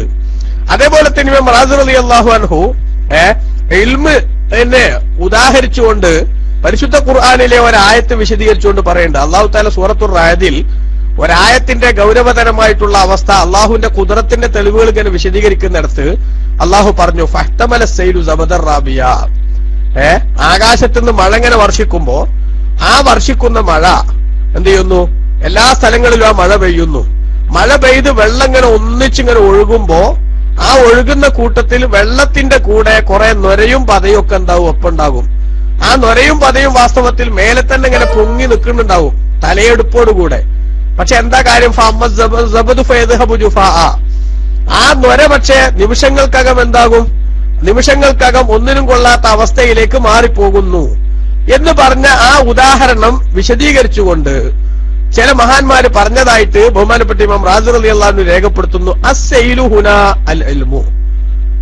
ഒരഭിപ്രായം നേരത്തെ പറഞ്ഞ ശരിക്കും റിയൽ മഴ തന്നെയാണ് എന്നാണ് നേരത്തെ തഫ്സീർ പറഞ്ഞത്. അതേസമയത്ത് ഇനി അവിടെ മറ്റൊരു തഫ്സീർ ചിലർ പറഞ്ഞിട്ടുണ്ട്. എന്താണത്, അസ്സൈലു ഹുനാ അൽ ഇൽമു. ഇവിടുത്തെ ഈ മലവെള്ളം എന്ന് പറയുന്നത് അത് ഇൽമാണ്, വിജ്ഞാനമാണ്. ശബ്ബഹുല്ലാഹു തആല ബിൽ മാഇ, വെള്ളത്തോട് ആ വിജ്ഞാനത്തെ അള്ളാഹു ഉപമിച്ചതാണ്. അതെ, മഴയോട് ആ വിജ്ഞാനത്തെ അള്ളാഹു ഉപമിച്ചതല്ലേ ഖംസി ഖിസാലിൻ, 5 കാര്യങ്ങൾക്ക് വേണ്ടി. ഒന്ന്, കമാ അന്നൽ മത്തറ യൻസിലു മിനസ് സമായി, മഴ ആകാശത്ത് നിന്നാണല്ലോ വർഷിക്കുന്നത്. അതേപോലെ കദാലിക്കൽ ഇൽമു യൻസിലു മിനസ് സമായി, ഇൽമും ആകാശത്ത് നിന്നാണ് വരുന്നത്. അല്ലാഹു സുബ്ഹാനഹു വ തആല ആളുകൾക്ക് നൽകുന്നതിന്റേതായിട്ടുള്ള സോഴ്സ് പരിഗണിക്കപ്പെട്ടിട്ടുള്ളത് അവിടെ നിന്നാണ്.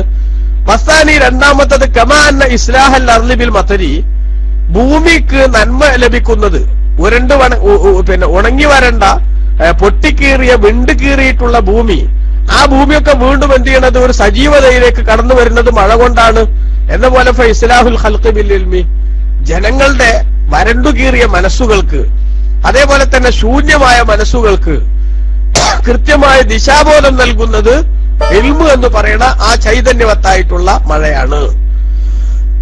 മൂന്നാമത്തത് കമാ അന്ന സറഅ വൻ നബാത, കൃഷിയും സസ്യങ്ങളൊക്കെ ലാ യഖ്റുജു ബി ഗൈരിൽ മതരി, മഴ ഇല്ലാതെ എന്ത് ചെയ്യൂല, അത് പുറത്തേക്ക് വരില്ലല്ലോ. കദാലിക്കൽ അഅ്മാലു വത്താഅത്തു, അതേപോലെ സൽപ്രവർത്തനങ്ങളും അല്ലാഹുവിനുള്ള ആരാധനകളൊക്കെ ലാ തഖ്റുജു ബി ഗൈരിൽ ഇൽമി, ഇൽമില്ലാതെ എന്തുണ്ടാവില്ല, അതുണ്ടാവില്ല. ഇൽമില്ലാതെ ഒരാൾ ഇതൊക്കെ ചെയ്താൽ ആ ചെയ്യണത് എന്താവും, വെള്ളത്തിൽ എഴുതിയതുപോലെ അതൊന്നിലും പെടാതെ, കണക്കിൽ പെടാത്ത വിധത്തിൽ, രേഖയിൽ കാണൂലാർന്ന വിധത്തിൽ എന്തായിട്ടുണ്ടാവും, നഷ്ടപ്പെട്ടു പോയിട്ടുണ്ടാകും. വറാബിഉ, നാലാമത്തത് കമാ അന്നൽ മതറ ഫർഉർ റഅദി വൽ ബർഖി, മഴ അതിന്റെ മുന്നോടിയായിട്ട് മഴയുടെ വരവറിയിച്ചുകൊണ്ട് ചിലപ്പോ ഇടിയും മിന്നലും ഒക്കെ ഉണ്ടാവുമല്ലോ.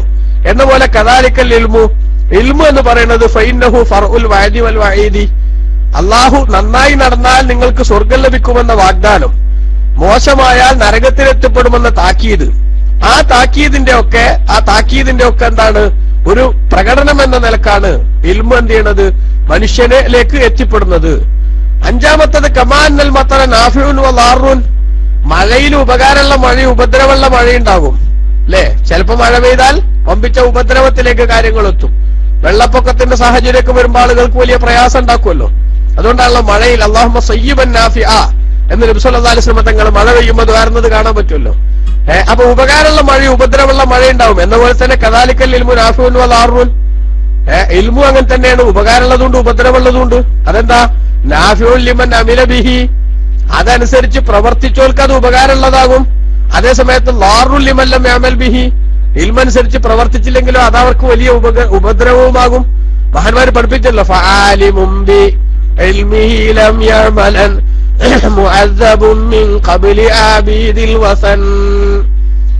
ഒരാള് അവന് കിട്ടിയ വിവരമനുസരിച്ച് പ്രവർത്തിച്ചില്ലെങ്കിൽ ബിംബാരാധകന്മാരെ ശിക്ഷിക്കപ്പെടുന്നതിന് മുമ്പ് അവൻ ശിക്ഷിക്കപ്പെടും കേട്ടോ. അപ്പൊ ഇൽമുണ്ടായാൽ, ഉണ്ടാകാനല്ല, പണ്ടൊരാള് ഒരുപാട് കാലം ഗൾഫിൽ വന്ന് ആകെ ഗൾഫിൽ വരാൻ വേണ്ടി വിസക്ക് തേരാപ്പാരാ നടന്ന് കഷ്ടപ്പെട്ട് ഗൾഫിൽ വന്നു. ഗൾഫിൽ വന്ന് നോക്കുമ്പോ ഒരു പണിയില്ലാതെ പിന്നെ ഇവിടെ നടക്കാൻ തുടങ്ങി. അപ്പം വെറുതെ ഒരു സരസനായ അയാൾ പറഞ്ഞ എന്ത്, ഗൾഫിൽ വരാനാ പണി, വന്നാ പണിയില്ലാന്ന്. മനസ്സിലായില്ലേ? വരാനാ പണി പറഞ്ഞത് വരാൻ ഭയങ്കര ബുദ്ധിമുട്ടായി എന്നുള്ള അർത്ഥത്തില്, വന്നാ പണിയില്ല പറഞ്ഞത് ഇവിടെ വരുന്ന ജോലിക്കാണ്, പക്ഷെ ജോലി കിട്ടാനല്ല എന്ന അർത്ഥത്തിൽ പറഞ്ഞ മാതിരി ഇൽമ കിട്ടിയാൽ മാത്രം പോരാ, ആ കിട്ടിയ ഇൽമനുസരിച്ച് പ്രവർത്തിച്ചാലേ അതെന്താവുള്ളൂ, ഫലവത്താവുള്ളൂ. ഇല്ലെങ്കിൽ അതന്നെ ഏറ്റവും വലിയ ഉപദ്രവാവും. നിങ്ങൾ കേട്ടിട്ടില്ലേ, നബി സല്ലല്ലാഹു നിങ്ങളുടെ ഹദീസിലുണ്ടല്ലോ, ചിലപ്പോ ആളുകൾ നന്മയിലേക്ക് ക്ഷണിച്ചു നല്ല വയലൊക്കെ പറഞ്ഞു നടന്ന ആൾക്കാർ, അള്ളാഹു തആല നമ്മളൊക്കെ അത്തരം അവസ്ഥകളിൽ നിന്ന് കാത്തുരക്ഷിക്കുമാറാവട്ടെ. നല്ല വയലൊക്കെ പറഞ്ഞ് നടന്ന ആൾക്കാരേക്കും ചിലപ്പോ, പക്ഷെ പരലോകത്ത് വരുമ്പോ നരകത്തിൽ എത്തിപ്പെട്ട ആൾക്കാരെ കൂട്ടത്തില് ഇയാളും നരകത്തിൽ ഇങ്ങനെ ഉണ്ട്. അയാളെ വയറ് കുടലൊക്കെ പുറത്തു ചാടി അതിങ്ങനെ ഒരു കേന്ദ്രാക്കിയിട്ട് അതിന്റെ ചുറ്റുഭാഗത്ത് ഇയാൾ ഇങ്ങനെ കറങ്ങിക്കൊണ്ടിരിക്കുന്ന അവസ്ഥ, പരിതാപകരമായ ഒരു സാഹചര്യം നബി തങ്ങൾ പറഞ്ഞു. അപ്പൊ നരകത്തിലുള്ള ഈ മനുഷ്യന്റെ അടുത്ത് ആളുകൾ ഇങ്ങനെ ചെന്ന് നോക്കുമ്പോ അതൊരു സ്പെഷ്യൽ ശിക്ഷയായിട്ട് ഇയാൾക്ക് ഇങ്ങനെ ഇതിങ്ങനെ ഈ കുടലൊക്കെ പുറത്ത് ചാടി അതും ഇങ്ങനെ ചുറ്റി തിരിയുന്നത് കാണുമ്പോ ഒരു സ്പെഷ്യൽ ശിക്ഷയായിട്ടുള്ള ഇത് കണ്ടിട്ട് ആളുകൾ ചെന്ന് നോക്കുമ്പോ ചിലപ്പോ ആരായിരിക്കും, പടച്ചോനെ ഇയാളെ വയലൊക്കെ നമ്മൾ കേട്ടിട്ടുണ്ടല്ലോ. അപ്പൊ ആളുകൾ ചോദിക്കും, നിങ്ങളല്ലേ നമ്മളോടൊക്കെ വയലോറിനെ നന്നാകാൻ നോക്കി, ഞങ്ങളത് കേൾക്കാത്തോണ്ട് എന്ത് ചെയ്തു ഇവിടെ എത്തിപ്പെട്ടു, അപ്പൊ നിങ്ങളെങ്ങനെ ഇവിടെ എത്തിപ്പെട്ടെന്ന് ചോദിക്കുമ്പോ അയാൾ പറയും, സംഗതി ഞാൻ നിങ്ങളോട് പറഞ്ഞിരുന്നുവെങ്കിലും ഞാനതെന്റെ സ്വന്തം ജീവിതത്തിൽ കൊണ്ടുവന്നിരുന്നില്ല. അല്ലാഹു തആല കാത്തുരക്ഷിക്കുമാറാവട്ടെ. അതുകൊണ്ടാണ് നാഫിയായ ഇൽമാവണം. ഇൽമുണ്ടായാ പോരാ, അത് നാഫിയാകണം, ഉപകാരപ്പെടണം, അഥവാ പഠിച്ചതനുസരിച്ച് പ്രവർത്തിക്കണം. ഇത് പറയുമ്പോ എന്റെ പ്രിയപ്പെട്ട സാധാരണക്കാർ ചിലപ്പോ ചിന്തിക്കണ്ട, ഞാനതൊരു ആലിമാകാത്തോണ്ട് കഴിച്ചിലായി അല്ലേ. ഇവിടെ ഈ ആലിമ് പറഞ്ഞേ അങ്ങനെ വലിയൊരു അർത്ഥം കന്തൂറിട്ടാളെന്ന് അർത്ഥം വെക്കൊന്നും വേണ്ട. നമ്മക്ക് അറിയുന്ന ഒരുപാട് സംഗതികളുണ്ട് അല്ലെ. കള്ളുടിക്കാൻ പാടില്ല എന്ന് അറിയാത്ത ഏതെങ്കിലും മനുഷ്യനുണ്ടോ ലോകത്ത്? മുസ്ലിമീങ്ങളുടെ കൂട്ടത്തില് നിസ്കാരം കള്ളാക്കാൻ പാടില്ല എന്ന് അറിയാത്ത ആരെങ്കിലും ഉണ്ടോ ലോകത്ത്? പലിശ വാങ്ങാൻ പാടില്ല എന്ന് അറിയാത്ത ആരെങ്കിലും ഉണ്ടോ? അപ്പൊ നമുക്ക് എന്താ അറിയാച്ചെങ്കിൽ ആ അറിയുന്ന വിഷയത്തിൽ നമ്മളൊക്കെ ആലിമാണ്. അങ്ങനെ വെക്കണില്ലേ പിന്നെ ഒറ്റ ആലിമും ഉണ്ടാവില്ല. കാരണം എന്താ, എത്ര പഠിച്ചാലും അലീം, അതിന്റെ മേലെ വേറെ അറിവുള്ള ആളുണ്ടാവുന്നല്ലേ ഖുർആൻ പറഞ്ഞേ. അപ്പൊ ഞമ്മക്കൊക്കെ തന്നെ കുറെ കാര്യങ്ങൾ അറിയാം. ആ അറിയുന്ന കാര്യങ്ങൾ നമ്മൾ പ്രവൃത്തി പദത്തിൽ കൊണ്ടുവന്നില്ലെങ്കിൽ, അല്ലാതെ കന്തൂരട്ടോൽക്ക് മാത്രം പറഞ്ഞല്ലത്. ഗീബത്ത് വരാൻ പാടില്ല എന്ന് അറിയാത്ത ഏതെങ്കിലും മനുഷ്യന്മാരുണ്ടോ? അതിന് അനുവദിക്കപ്പെട്ട സ്ഥലങ്ങളിലല്ലാതെ അനുവദിക്കപ്പെട്ട സ്ഥലങ്ങൾ ഏതാന്ന് ചിലപ്പോ അറിയാത്തവരുണ്ടാവും. അതേ സമയത്ത് പൊതുവിൽ പരദൂഷണം പറയാൻ പാടില്ല എന്നും അനുവദിക്കപ്പെട്ടിടത്തല്ല നമ്മൾ പറയണമെന്നുള്ളത് അറിയാത്ത ആരെങ്കിലും ഉണ്ടോ? ഇല്ല. ഏഷ്യന് പറയാൻ പാടില്ല നമുക്കറിയാം, നിസ്കാരങ്ങളാക്കാൻ പാടില്ല നമുക്കറിയാം, പലിശ വാങ്ങാൻ പാടില്ല നമുക്കറിയാം, ഹറാമായ നിലക്ക് പണം ഉണ്ടാക്കാൻ പാടില്ല എന്നറിയാം, കച്ചവടത്തിൽ നുണ പറയാൻ പാടില്ല എന്നറിയാം, കള്ളസത്യം ചെയ്ത് സാധനങ്ങൾ വിൽക്കാൻ പാടില്ല എന്നറിയാം, കള്ളസാക്ഷി പറയാൻ പാടില്ല എന്നറിയാം. ഇങ്ങനെ തുടങ്ങിയിട്ട് ഒട്ടനവധി കാര്യങ്ങള് ആർക്കറിയാം? നമുക്ക് എല്ലാവർക്കും അറിയാം അല്ലെ. ആ അറിയുന്ന കാര്യങ്ങൾ അനുസരിച്ച് നമ്മൾ പ്രവർത്തിച്ചില്ലെങ്കിൽ, അറിയണതനുസരിച്ച് പ്രവർത്തിച്ചില്ല എന്ന് പറയുന്ന സംഗതിക്ക് ആരും ഉത്തരവാദി തന്നെ? നമ്മൾ ഉത്തരവാദി തന്നെയാണ് എന്ന് ഗൗരവത്തോടെ നമ്മൾ ഓരോരുത്തരും മനസ്സിലാക്കേണ്ടതുണ്ട്. അപ്പൊ അതുപോലെ ഇൽമു നാഫിയായ ഇൽമുണ്ട്, ഉപകാരപ്പെടുന്ന ഇൽമുണ്ട്, ഉപദ്രവകരമാവുന്ന ഇൽമുണ്ട്. അതേതാ? ഉപദ്രവകരമാകല് പഠിച്ചതനുസരിച്ച് പ്രവർത്തിച്ചില്ലെങ്കിൽ അത് ഉപദ്രവമാണ്. അതുകൊണ്ട് ഞാൻ പഠിക്കുന്നില്ല എന്ന് വെക്കണ്ട, ശരിയല്ലേ? അങ്ങനെയാണ് കുറെ ആളുകൾ ചിന്തിക്കുക. പണ്ട് കല്ലൂടിയൻ പറഞ്ഞില്ലേ, കല്ലൂടിയൻ പറഞ്ഞു, എടാ അന്നത്തെ പത്രത്തിലുണ്ട് കള്ളുടിച്ചിട്ട് വിഷമദ്യം കുടിച്ചിട്ട് 10 ആള് മരിച്ചു എന്നുണ്ട്, അതുകൊണ്ട് ഞാൻ നിർത്തിയായിരുന്നു. അപ്പൊ മറ്റോ ചേച്ചി കള്ളൂടി നിർത്തിയ നന്നായിടാ, അവന് കള്ളൂടിയല്ല പത്രവായന നിർത്തിയെന്ന്. കാരണം എന്താ?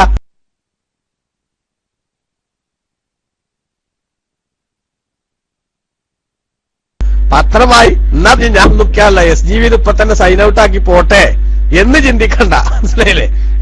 ചില ആളുകൾ അങ്ങനെയാണ്, ഓരോരുത്തർക്കും ഓരോ മൈൻഡാണല്ലോ. അപ്പൊ എന്തായാലും പഠിച്ചാൽ അതനുസരിച്ച് ചെയ്തില്ലെങ്കിൽ പിന്നെ കുറ്റം ഉണ്ടാവും. അതുകൊണ്ട് പഠിക്കാണ്ടെന്നാ പ്രശ്നമല്ലല്ലോ എന്നൊരിക്കലും ചിന്തിക്കരുത്. പഠിക്കാണ്ടെന്നാൽ എന്നിട്ട് നമ്മൾ വല്ല തെറ്റും ചെയ്താലോ നമ്മളെ കാര്യം അവിടെയും പോക്കാം. കാരണം എന്താ, ഇസ്ലാം ഇപ്പോ 2 സൈസാണ് ഈ അറിവില്ലാത്തവരെ 2 രൂപത്തിലാണ് വിലയിരുത്തിയിട്ടുള്ളത്. ഒന്ന് ജാഹില് മഅ്ദൂർ, മറ്റൊന്ന് ജാഹില് ഗൈറു മഅ്ദൂർ. വിവരമില്ലായ്മയുടെ ആനുകൂല്യം ലഭിക്കുന്ന ജാഹിലുണ്ട്, ലഭിക്കാത്ത ജാഹിലുണ്ട്. അതാരാ?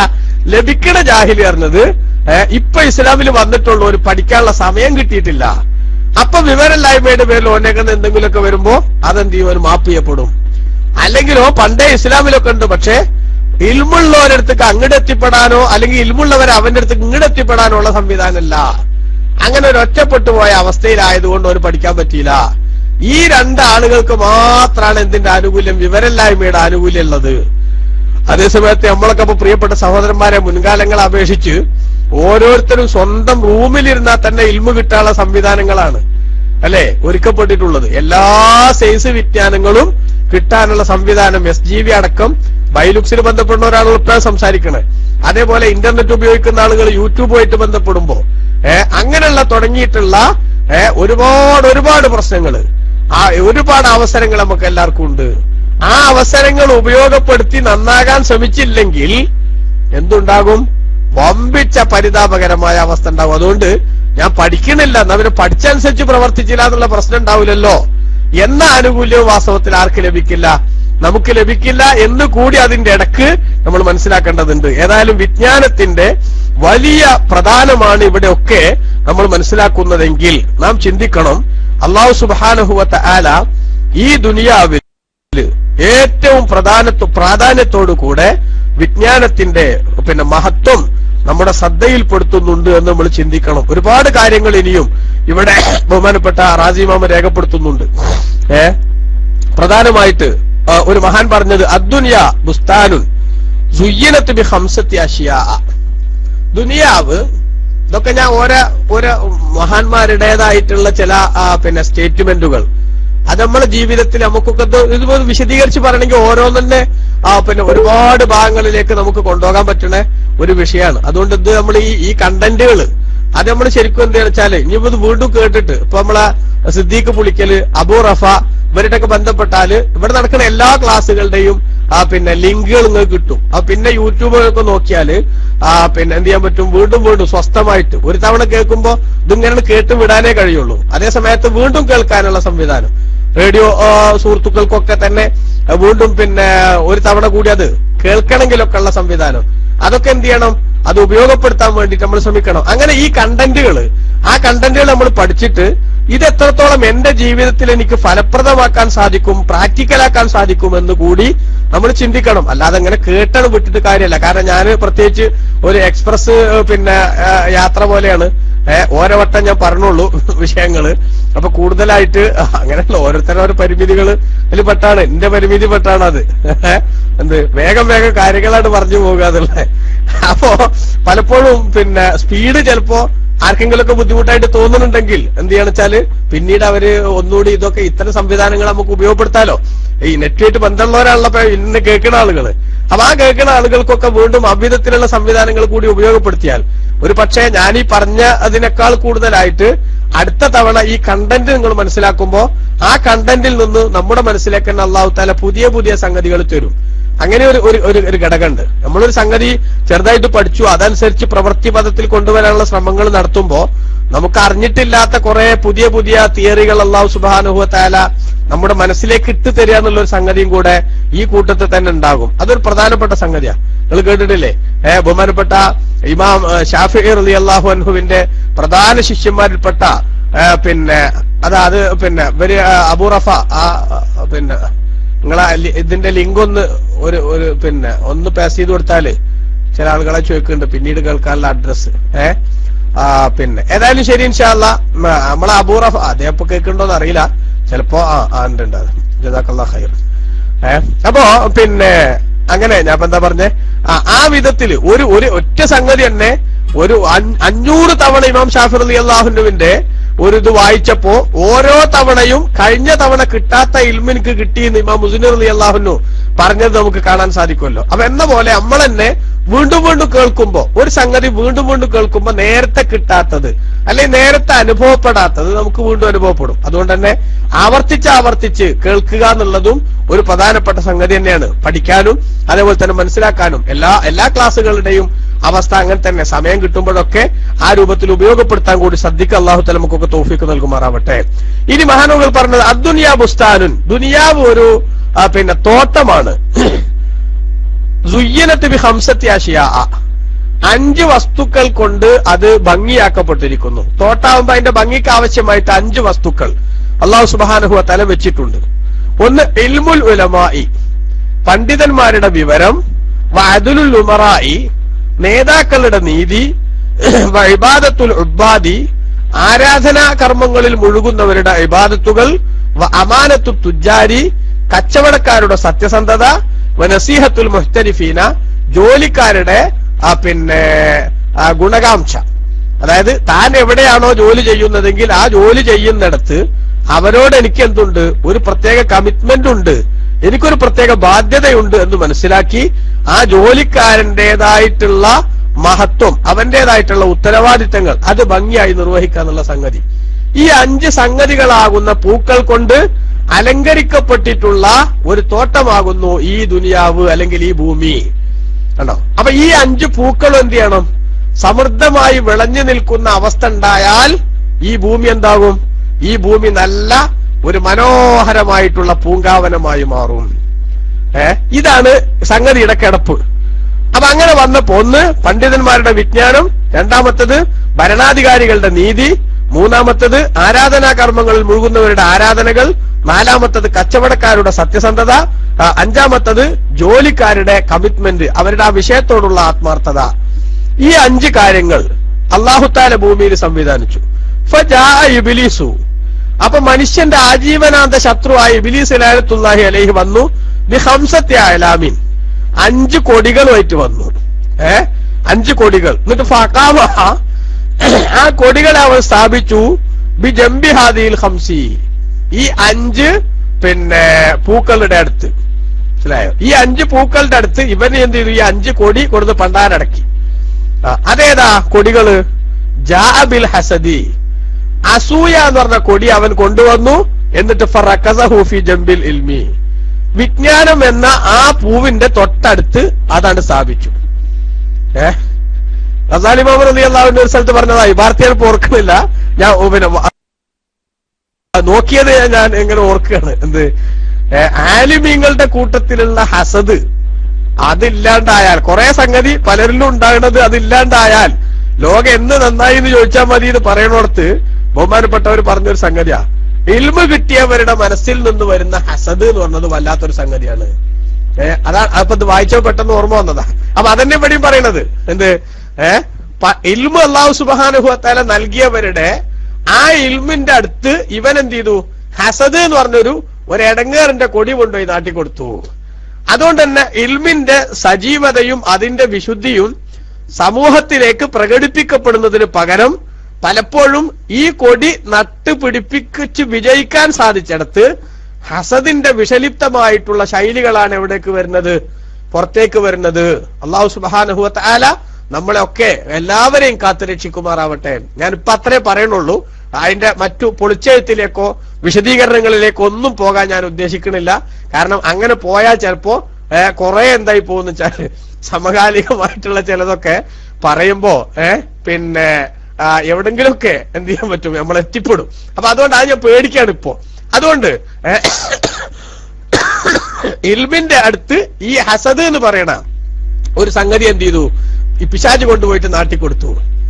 അതേപോലെ തന്നെ വജാബിൽ ജൗരി, അക്രമം എന്ന് പറയണ ഒരു സംഗതിയെ ആ കൊടി അവൻ കൊണ്ടുവന്നു. എന്നിട്ട് ഫറഖസഹു ബി ജംബിൽ അദ്ലി, നീതിയുടെ ഓരത്ത് അവൻ അതാണ് സ്ഥാപിച്ചു.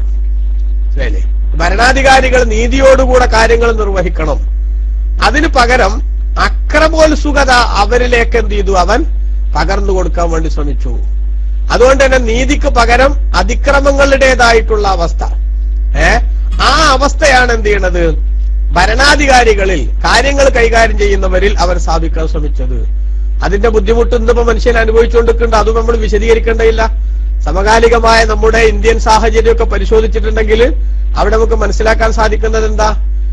വാതുവെപ്പിന്റേതായിട്ടുള്ള കഥകളും 10-20 ലക്ഷത്തിന്റേതായിട്ടുള്ള സംഭവങ്ങളും മാത്രമൊന്നുമല്ല, മറിച്ച് എത്ര കോടി സംഖ്യ നമുക്ക് എഴുതാൻ പറ്റാത്ത വിധത്തിലുള്ള കോടികളുടെ പിന്നെ അഴിമതിയുടെയും അതേപോലെ തന്നെ ദുരുപയോഗത്തിന്റെയും ഒക്കെ കഥകൾ നമ്മൾ ഒരു ഭാഗത്തുനിന്ന് കേൾക്കുന്നു.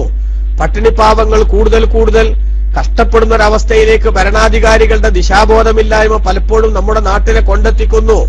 ഇപ്പൊ നിങ്ങൾ ആലോചിച്ച് നോക്കിയേ, നമ്മുടെ നാട്ടില് എല്ലാ സംഭവങ്ങളിലും സാധാരണക്കാരൻ വളരെ വളരെ താഴോട്ട് പോയിക്കൊണ്ടിരിക്കുകയാണ്. അവന്റെ ഗ്രാഫ് വല്ലാതെ താഴ്ന്നുകൊണ്ടിരിക്കുന്നു. നിത്യജീവിതത്തിന് ബുദ്ധിമുട്ടുന്ന സാഹചര്യം കടന്നു വരുന്നു. അടിസ്ഥാന സൗകര്യങ്ങൾ പിന്നെ ഭരണീയർക്ക് എത്തിച്ചു കൊടുക്കാനുള്ള ബാധ്യതയുള്ള നേതാക്കന്മാർ അല്ലെങ്കിൽ ഭരണാധികാരികൾ പലപ്പോഴും അത്തരം സംഗതികളൊക്കെ വിട്ടിട്ട് അവരുടേതായ ലോകത്ത് സ്വൈരവിഹാരം നടത്തുന്നതിന്റെ സംഭവങ്ങൾ നമ്മൾ മനസ്സിലാക്കുന്നു. അല്ലെ, പൗരന്മാരുടെ ജീവനും സ്വത്തിനും അതേപോലെ തന്നെ അവരുടേതായിട്ടുള്ള സകല സ്വൈര ജീവിതത്തിനും അവസരം ഒരുക്കുന്നതിനു പകരം എന്തൊക്കെയാ നാട്ടിൽ നടക്കണമെന്നുള്ളത് ചാനലുകളും വാർത്തകളൊക്കെ ശ്രദ്ധിക്കുന്ന നമുക്ക് എല്ലാവർക്കും അറിയാം. വാസ്തവത്തിൽ ഒരു സമൂഹത്തിനുള്ള പരീക്ഷണം തന്നെയാണ് ഉത്തരവാദിത്ത ബോധമില്ലാത്ത, പ്രജകളോട് കമ്മിറ്റ്മെന്റ് ഇല്ലാത്ത ഭരണകൂടം എന്ന് ബഹുമാനപ്പെട്ട ഇസ്ലാം നമ്മുടെ ശ്രദ്ധയിൽപ്പെടുത്തിയിട്ടുണ്ട്. അതിന്റെ കാരണവും പലപ്പോഴും ആര് തന്നെയാണ്? ഈ പ്രജകളുടെ നിഷേധാത്മകമായിട്ടുള്ള നിലപാടാണ് എന്നുകൂടി നമ്മൾ ഇതിന്റെ ഇടയ്ക്ക് വായിക്കേണ്ടതുണ്ട്. അതായത് ഭരണാധികാരികൾ ഇങ്ങനെ ആയിപ്പോവുക എന്നുള്ളത് അവരുടെ മാത്രം കുറ്റമല്ല, ഭരണീയരായിട്ടുള്ള ആളുകളിൽ നിന്നുണ്ടാകേണ്ട നന്മകൾ നഷ്ടപ്പെട്ടു പോകുമ്പോൾ അള്ളാഹു തആല അവർക്ക് നൽകുന്ന പരീക്ഷണമാണത് എന്ന അടിസ്ഥാനത്തിലാണ് ഇസ്ലാം അതിനെ കാണുന്നത്. അതുകൊണ്ട് തന്നെ തിരിച്ചുപോക്കിനെ കുറിച്ച്, മാറ്റത്തെക്കുറിച്ച് എല്ലാവരും ആലോചിക്കേണ്ടതുണ്ട്. എന്തുകൊണ്ട് ഇങ്ങനെ വരുന്നു കാര്യങ്ങളൊക്കെ ഇவ்விധത്തിൽ എത്തിപ്പെടുന്നതിന്റെ പിന്നിൽ ആർക്കും ഉത്തരവാദിത്തമുണ്ട്, പ്രജകൾക്കും ഉത്തരവാദിത്തമുണ്ട് എന്നത് ശ്രദ്ധിക്കണം. ഏതായാലും ശരി, അതിക്രമങ്ങളുടെ ആൾരൂപങ്ങളായി അധികാര കേന്ദ്രങ്ങൾ മാറുക എന്നത് പിശാച് കൊണ്ടുവന്നു വെച്ച ഹലാക്കിന്റെ ഒരു കൊടിയാണത്. വാസ്തവത്തിൽ നീതിയുള്ള ഭരണാധികാരികളിൽ നിന്ന് നീതി എന്നതാണ് അല്ലാഹു തആല ഉദ്ദേശിച്ചതും അവൻ ആവശ്യപ്പെട്ടതും. പക്ഷെ അത് നടക്കുന്നില്ല. മൂന്നാമത്തത് വജാഅ ബിർറിയാഇ, ലോകമാന്യം ആളുകളെ കാണിക്കാൻ വേണ്ടി പ്രവർത്തിക്കുക എന്നതിനെ പിശാച് കൊണ്ടുവന്നു. എന്നിട്ട് ഫറക്കസഹു ബിജംബിൽ ഇബാദ, ആരാധനയുടെ ഓരത്ത് അതിനെ സ്ഥാപിച്ചു. അപ്പൊ ഇബാദത്ത് എടുക്കണ കണ്ടമാനം ആൾക്കാരെ കാണാൻ പറ്റും. പക്ഷെ ആ ഇബാദത്ത് എടുക്കണവരെ ഇബാദത്ത് കൊണ്ട് അവർക്ക് രക്ഷപ്പെടാൻ പറ്റണില്ല. കാരണം എന്താ? പലപ്പോഴും ആ ഇബാദത്ത് എടുക്കണവരെ ഉദ്ദേശം ഞാൻ നല്ല ആബിദാണ്, ഇബാദത്ത് എടുക്കുന്ന ആളാണ്, നാട്ടുകാരൊക്കെ ഒന്ന് മനസ്സിലാക്കട്ടെ എന്ന് ആയിപ്പോവുകയാണ്. അപ്പൊ അങ്ങനെ ഇബാദത്ത് എടുത്താൽ പിശാചിനെ സംബന്ധിച്ചിടത്തോളം അവനൊരു ബേജാറുമില്ല. അങ്ങനെയാണ് പിശാചിന്റെ പ്രവർത്തനം എന്ന് പറഞ്ഞാൽ വിവിധ സ്റ്റേജുകളായിട്ടാണ്. ആദ്യം പ്രയോറിറ്റി കൊടുക്കുക, ഇബാദത്ത് നിന്ന് മുടക്കാൻ പറ്റുമോ നോക്കും.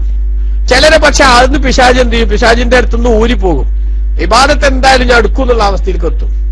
അങ്ങനെ എത്തിയ പിന്നെ രണ്ടാമത്തെ പ്രയോറിറ്റിയാണ് ആ ഇബാദത്ത് ബാത്തിലാക്കാനുള്ള എന്താ പരിപാടി എന്ന് നോക്കുക. ശരിയല്ല, അതിന്റെ കൂലി നഷ്ടപ്പെടുത്താനുള്ള സംഗതികൾ എന്താന്ന് ആ പിശാച് നോക്കുക. ആ നോക്കണ കൂട്ടത്തിൽപ്പെട്ട ചിലതാണ് എന്ത് ഷർത്തും പറഞ്ഞൊക്കെ കക്കാൻ പഠിപ്പിക്കുക. ഇപ്പൊ വഹാബിയൊക്കായ അങ്ങനെ ഉണ്ടാവും. മനസ്സിലായില്ലേ? ഷർത്തും പറഞ്ഞൊക്കെ കട്ടുപോയി. അപ്പൊ പിന്നെ എന്തായാലും ആ ഇബാദത്ത് അതിന്റെ മട്ടത്തിനാകാതെ വരിക, അതൊരു വശാണ്. പക്ഷെ ചിലർ അതിനൊന്നും കിട്ടൂല. അതിന് കിട്ടാത്ത ആളുകൾ എന്ത് ചെയ്യും? റിയാവ് കൊണ്ട്, ലോകമാന്യം കൊണ്ട് അവൻ പിന്നെ കൊടുക്കാൻ നോക്കും. അതെങ്ങനെയാ? എടോ ഈ പത്രക്കാരിൽ നല്ല ഉഷാറായിട്ട് ചെയ്യണ്ടെന്ന് ജനങ്ങളൊക്കെ മനസ്സിലാക്കട്ടെ എന്നൊരു ചിന്ത കൽബിൽ വരിക. അത് വന്നാ പിന്നെന്തായി? അള്ളാഹുവിന് വേണ്ടി പിന്നെ അതിൽ ഒരു സംഗതിയില്ല. ഫമൻകാന യർജു ലിഖാഅ റബ്ബിഹി ഫൽയഅമൽ അമലൻ സാലിഹൻ വലാ യുശ്രിക് ബിഇബാദത്തി റബ്ബിഹി അഹദാ. അങ്ങനെയല്ലേ അള്ളാഹു സുബ്ഹാനഹു വ തആല പറഞ്ഞ്? അള്ളാഹിനെ കാണണമെന്ന് ആഗ്രഹിക്കുന്ന ആളുകള് എന്ത് ചെയ്യണം? അള്ളാഹ്ക്ക് ഇബാദത്ത് എടുക്കണം. ആ ഇബാദത്തിൽ ആരെയും പങ്കാളിയാക്കരുത്. അപ്പൊ ഞാൻ ചെയ്യുന്ന ഈ പ്രവർത്തനങ്ങൾ, നല്ല കാര്യങ്ങൾ, ജനങ്ങളെ കൊണ്ട് നന്മ പറയിപ്പിക്കാൻ, അവരുടെ ഗുഡ് സർട്ടിഫിക്കറ്റ് നേടാൻ, അല്ലെങ്കിൽ അവരൊക്കെ ഒന്ന് കാണട്ടെ എന്നുള്ള ഒരു സ്വകാര്യമായിട്ടുള്ള ആഗ്രഹം അത് മനസ്സിൽ വന്നാൽ പിന്നെ ആ ഇബാദത്തിന്റെ ഫലം പോയി. അപ്പോ ഇബാദത്ത് എടുക്കണവരെ കൊണ്ട് എന്റെ അടുത്ത് കൊണ്ടുപോയിട്ട് പിശാച് എന്ത് വെച്ചു?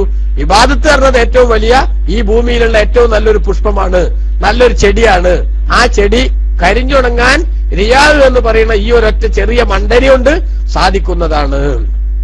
പിന്നെ അടുത്തത് വജാബിൽ ഖിയാനത്തി ഫറകസഹ ബിഹസബി ബിജംബിൽ അമാനത്തി, വിശ്വസ്തതയുടെ, കച്ചവടക്കാരുടെ വിശ്വസ്തതയുടെ സ്ഥാനത്ത് എന്ത് ചെയ്തു? ഇവൻ കൊണ്ടുപോയിട്ട് ചതി എന്ന് പറഞ്ഞൊരു സംഗതിയായിട്ട് പിന്നെ സ്ഥാപിച്ചു കൊടുത്തു.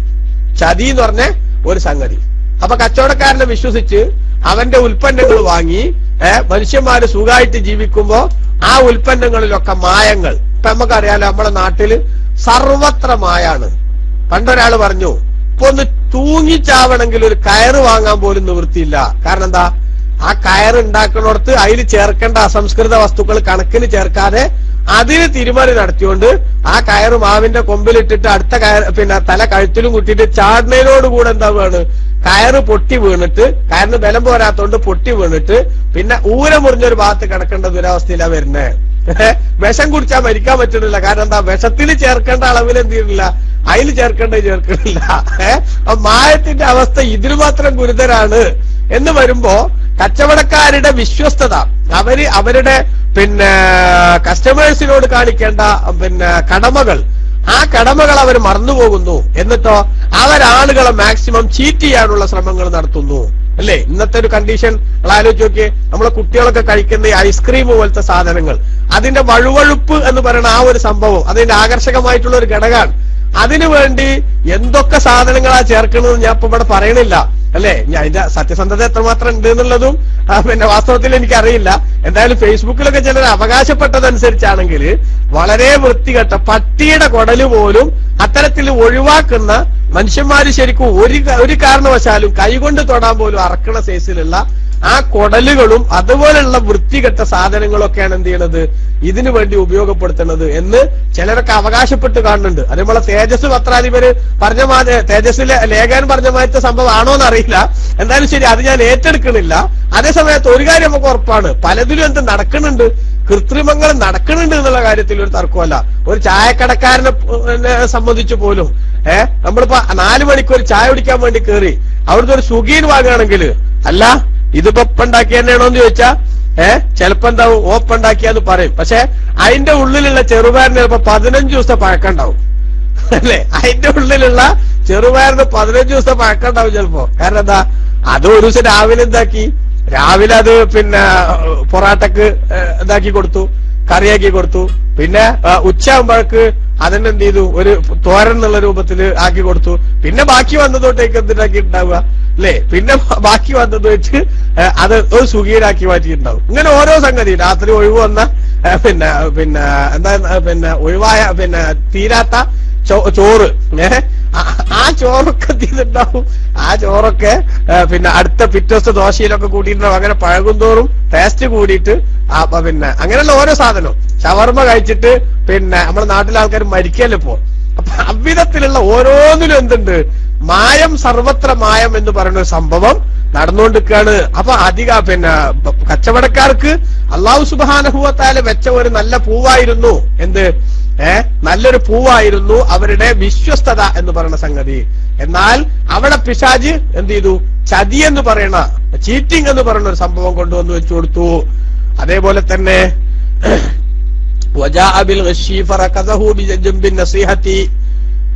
ഗുണകാംക്ഷയുടെ സ്ഥാനത്ത് എന്ത് ചെയ്തു, ചീറ്റിംഗ് എന്ന് പറഞ്ഞ ഒരു സംഗതി.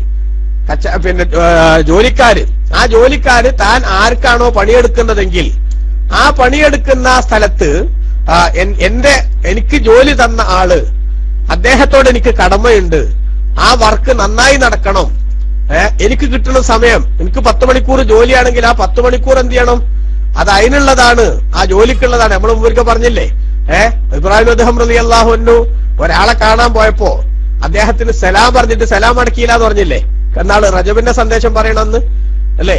ആ അദ്ദേഹം എന്താ പറഞ്ഞത്, ഇത്ര സമയം ഞാൻ ഇയാളെ ജോലിക്കാരനാണ്, അതാണ് ഈ പറഞ്ഞ നസീഹത്ത് പറഞ്ഞത്. അതുകൊണ്ട് തന്നെ ആ സമയം കഴിയുന്നതിനിടക്ക് നിങ്ങളെ സലാം അടക്കാൻ നിന്നാൽ ചിലപ്പോ എന്റെ ജോലിയുടെ എന്തെങ്കിലും ഒരു രംഗത്തൊരു കുറവ് വന്നു പോയാൽ അത് ഞാൻ അയാളോട് ചെയ്യണ ചതിയാകും, അത് പാടില്ല. അപ്പൊ ഈ പറഞ്ഞ 5 ഗുണങ്ങൾ, അഥവാ പണ്ഡിതന്റെ ഇൽമും ഭരണാധികാരിയുടെ നീതിയും ആരാധന ചെയ്യുന്ന ആളുകളുടെ ആരാധനയിൽ ആത്മാർത്ഥതയും കച്ചവടക്കാരുടെ വിശ്വസ്തതയും ജോലിക്കാരുടെ സത്യസന്ധതയും, ഈ 5 ഘടകങ്ങൾ അത് ലോകത്തിവിടെ സജീവമായിട്ട് നിലനിന്നാൽ ഒരു പ്രശ്നവും ഇവിടെ ഉണ്ടാവില്ല. പക്ഷേ ആ 5 എണ്ണത്തിനും അള്ളുവെക്കാൻ പിശാച് എന്ത് ചെയ്തു, 5 വൈറസുമായിട്ട് കടന്നു വന്നു. ആ വൈറസുകൾ ഇവിടെ വിജയിപ്പിച്ചെടുക്കുന്നതിൽ പലപ്പോഴും ആർക്ക് വിജയിക്കാനും പറ്റി, അവന് വിജയിക്കാനും പറ്റി. ഇത് പറഞ്ഞ എന്തിനാ ഇപ്പൊ ഇവിടെ, ആലിമ് അവന്റെ ഇൽമു കൊണ്ട് സമൂഹത്തിന് നൽകേണ്ട ഏറ്റവും പ്രധാനപ്പെട്ട ഒരു സംഗതി അവരുടെ മനസ്സിൽ അള്ളിപ്പിടിച്ചു നിൽക്കുന്ന അരുതായ്മകളിൽ നിന്നൊക്കെ അവരെ സംസ്കരിച്ചെടുക്കുന്ന പ്രവർത്തനത്തിൽ സജീവത പുലർത്തുക എന്നതാണ്. എന്നാൽ ആ പണ്ഡിതൻ തന്നെ എന്ത് ചെയ്യുന്നു? അദ്ദേഹത്തിൻ്റെതായിട്ടുള്ള ഇൽമിന്റെ മഹത്വം കളഞ്ഞുകുളിക്കും വിധത്തിൽ അസൂയക്ക് വശംവദനായി പോയാൽ പിന്നെ എന്താണ് അസൂയക്കാരിൽ നിന്ന് ഉണ്ടാവുക എന്ന് പറയാൻ പറ്റൂല. അസൂയക്കാരനെ സംബന്ധിച്ചിടത്തോളം ഒറ്റ നിലപാടേ ഓനുണ്ടാവുള്ളൂ. എന്ത് വന്നാലും വേണ്ടില്ല, ഞാൻ ആരോടാണോ അസൂയ വെക്കുന്നത് അയാളൊന്ന് ഇകഴ്ത്തണം, അതിന് എന്തെന്നെ എത്ര തരം താഴ്ന്ന വേഷം കെട്ടിയാലും കുഴപ്പമില്ല എന്ന അവസ്ഥയിലേക്ക് എത്തും. നിങ്ങൾ ആലോചിച്ച് നോക്കിയേ. അങ്ങനെ വരുമ്പോ പിന്നെ ഈ പണ്ഡിതന്റേതായിട്ടുള്ള ഇൽമിന്റെ ഗുണം അത് ആർക്ക് അനുഭവിക്കാൻ സാധിക്കുന്നില്ല? സമൂഹത്തിന് അനുഭവിക്കാൻ സാധിക്കുന്നില്ല. അതുകൊണ്ട് ഇൽമിന്റെ ആ മഹത്വം കെടുത്തിക്കളയുന്ന സ്വഭാവത്തിലേക്ക് എത്താതിരിക്കാനുള്ള പ്രത്യേകമായിട്ടുള്ള ശ്രദ്ധയാണ് ഉണ്ടാകേണ്ടത്. ഒരിക്കലും തന്നെ ഒരാളോടും അസൂയ വെക്കുന്ന സ്വഭാവം അത് ആർക്കും ഉണ്ടാകാൻ പാടില്ല, വിശേഷിച്ച് പണ്ഡിതനുണ്ടാകാൻ പാടില്ല. കാരണം അസൂയ വന്നാൽ അവന്റെ വിജ്ഞാനത്തിന്റെ പകിട്ട് അത് മുഖേന നഷ്ടപ്പെടുകയാണ്. പകിട്ട് നഷ്ടപ്പെടുന്നു മാത്രമല്ല, പിന്നെ അവൻ കെട്ടുന്ന വേഷങ്ങളൊക്കെ പലപ്പോഴും വളരെ വളരെ ബോറായിരിക്കും. സമൂഹത്തിന് അവനിൽ നിന്ന് കിട്ടേണ്ട നന്മകൾക്ക് പകരം അവൻ സമൂഹത്തിൽ വിഷം കുത്തിവെക്കുന്നവനായി മാറുന്ന ദുരവസ്ഥ ഉണ്ടാകും. അല്ലാഹു സുബ്ഹാനഹു വ തആല കാത്തുരക്ഷിക്കുമാറാവട്ടെ. അപ്പൊ ഇൽമിന്റെ പ്രാധാന്യവും മഹത്വവും ഇങ്ങനെ ഒട്ടനവധി ബഹുമാനപ്പെട്ട ഇമാം റാസി റളിയല്ലാഹു അൻഹു ഇവിടെ രേഖപ്പെടുത്തുന്നുണ്ട്. ഇൻഷാ അല്ലാഹ് പിന്നെ തൽക്കാലം ഞാൻ ഇന്നിവിടെ നിർത്തുകയാണ്. ഒരു അത്യാവശ്യമായിട്ട് ഇൻഷാ അല്ലാഹ് അഡ്മിന്മാര് ആരെങ്കിലുമൊക്കെ മറ്റു ഉസ്താദുമാരാരെങ്കിലുമൊക്കെ റെഡി ആയിട്ടുണ്ടെങ്കിൽ, നമ്മൾ കോട്ടൂർ ഉസ്താദ് ഉണ്ടെങ്കിൽ അല്ലെങ്കിൽ ഏത് ഉസ്താദുമാരായാലും ഉസ്താദുമാര് ഫ്രീ ഉള്ളവരുണ്ടെങ്കിൽ ബൈക്കിലേക്ക് വന്നാൽ ഉപകാരമാണ്.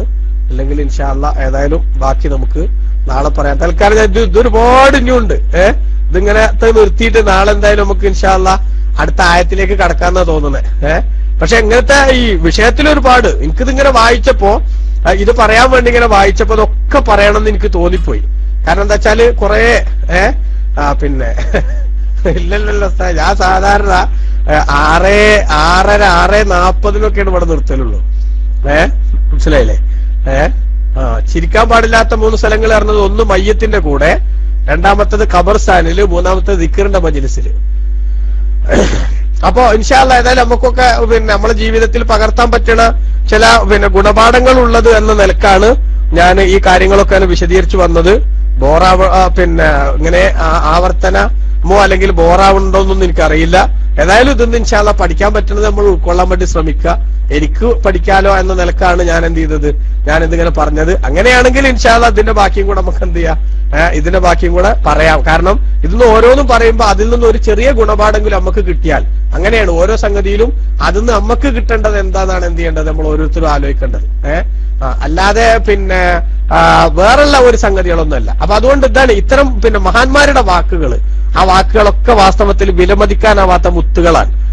നമ്മളിന്ന് പറഞ്ഞ മാതിരിയല്ല. ഹിക്മത്ത് അല്ലാഹു സുബ്ഹാനഹു വ തആല നൽകിയ, അതേപോലെ തന്നെ ഈമാനികമായ പുരോഗതി അല്ലാഹു തആല നൽകിയ മഹാന്മാർ, അവരെ നാവിൽ നിന്ന് വരുന്ന വാക്കുകളൊക്കെ എന്ന് പറഞ്ഞാൽ അതിന് വലിയ പ്രാധാന്യം ആർക്കുണ്ടാകും? നമുക്ക്